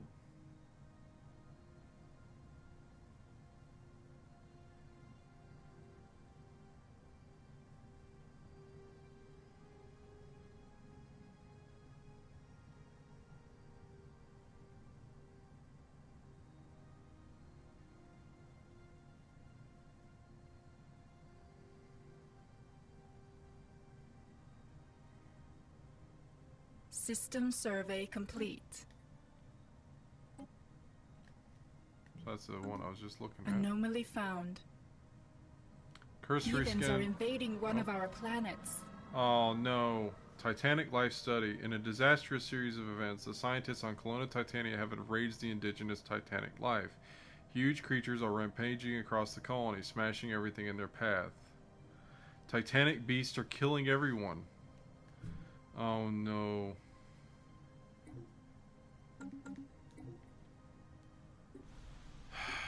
My armies are gonna have to kill them.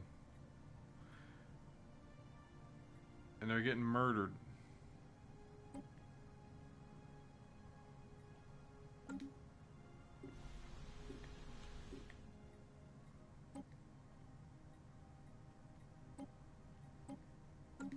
Yeah, they're getting murdered.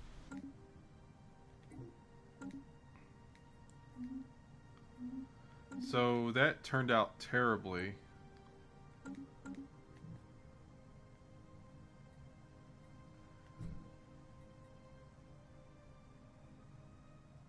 Blasphemers have occupied one of our planets. We failed to fend off the invaders.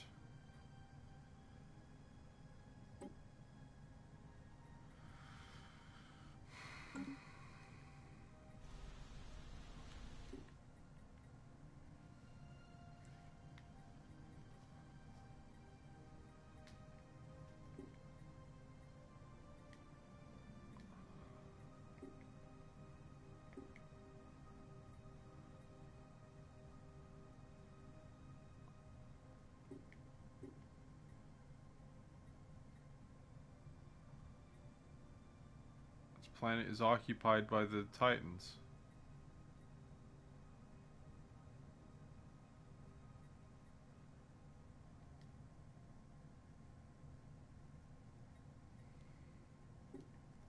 So that's upsetting. I'm gonna have to kill these things.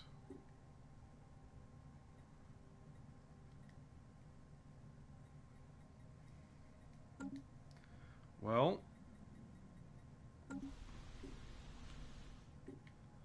time to start recruiting.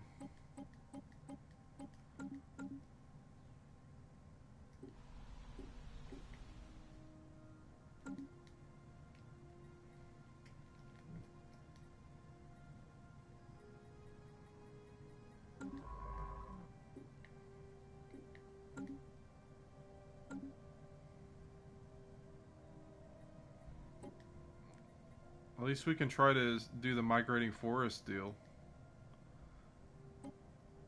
Anomaly found. Some kind of unknown structures floating in the gas giant's upper atmosphere. They appear to be using aerostatic lift to remain buoyant. Yes, research that.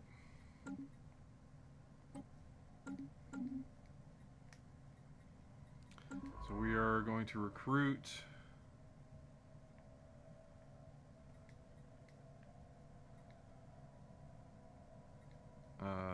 Plenty of armies, and we're going to go invade the occupied Titania and liberate it from the enraged Guardians. Hopefully that doesn't destroy the population of the giants, because I don't want to kill them off. That was a really cool aspect.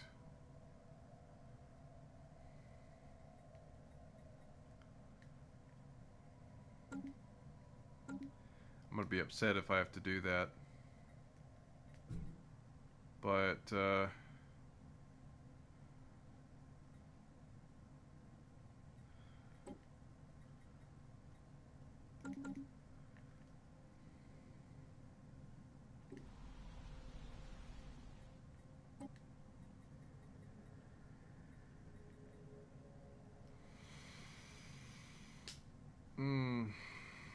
well, I think that's a good spot to leave it at today.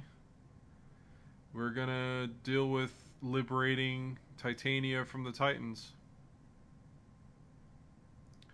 So thank you so much for watching, guys. I know it was very slow, but it's just kind of way the update has made this for me. But there's a lot more to it, so you can definitely get stuck in the management of all these different resources. But again, thanks for watching. This has been Emperor Haterius playing Stellaris Console Edition on the PS4 in a post 2.01 update. Currently only Synthetic Dawn DLC, major DLC is out, other than Utopia and the other stuff that was out before. We're still waiting on Apocalypse and whatever else they're putting out, the humanoid pack, I believe. We'll see how that goes. So, thanks for watching. See you guys in the next stream.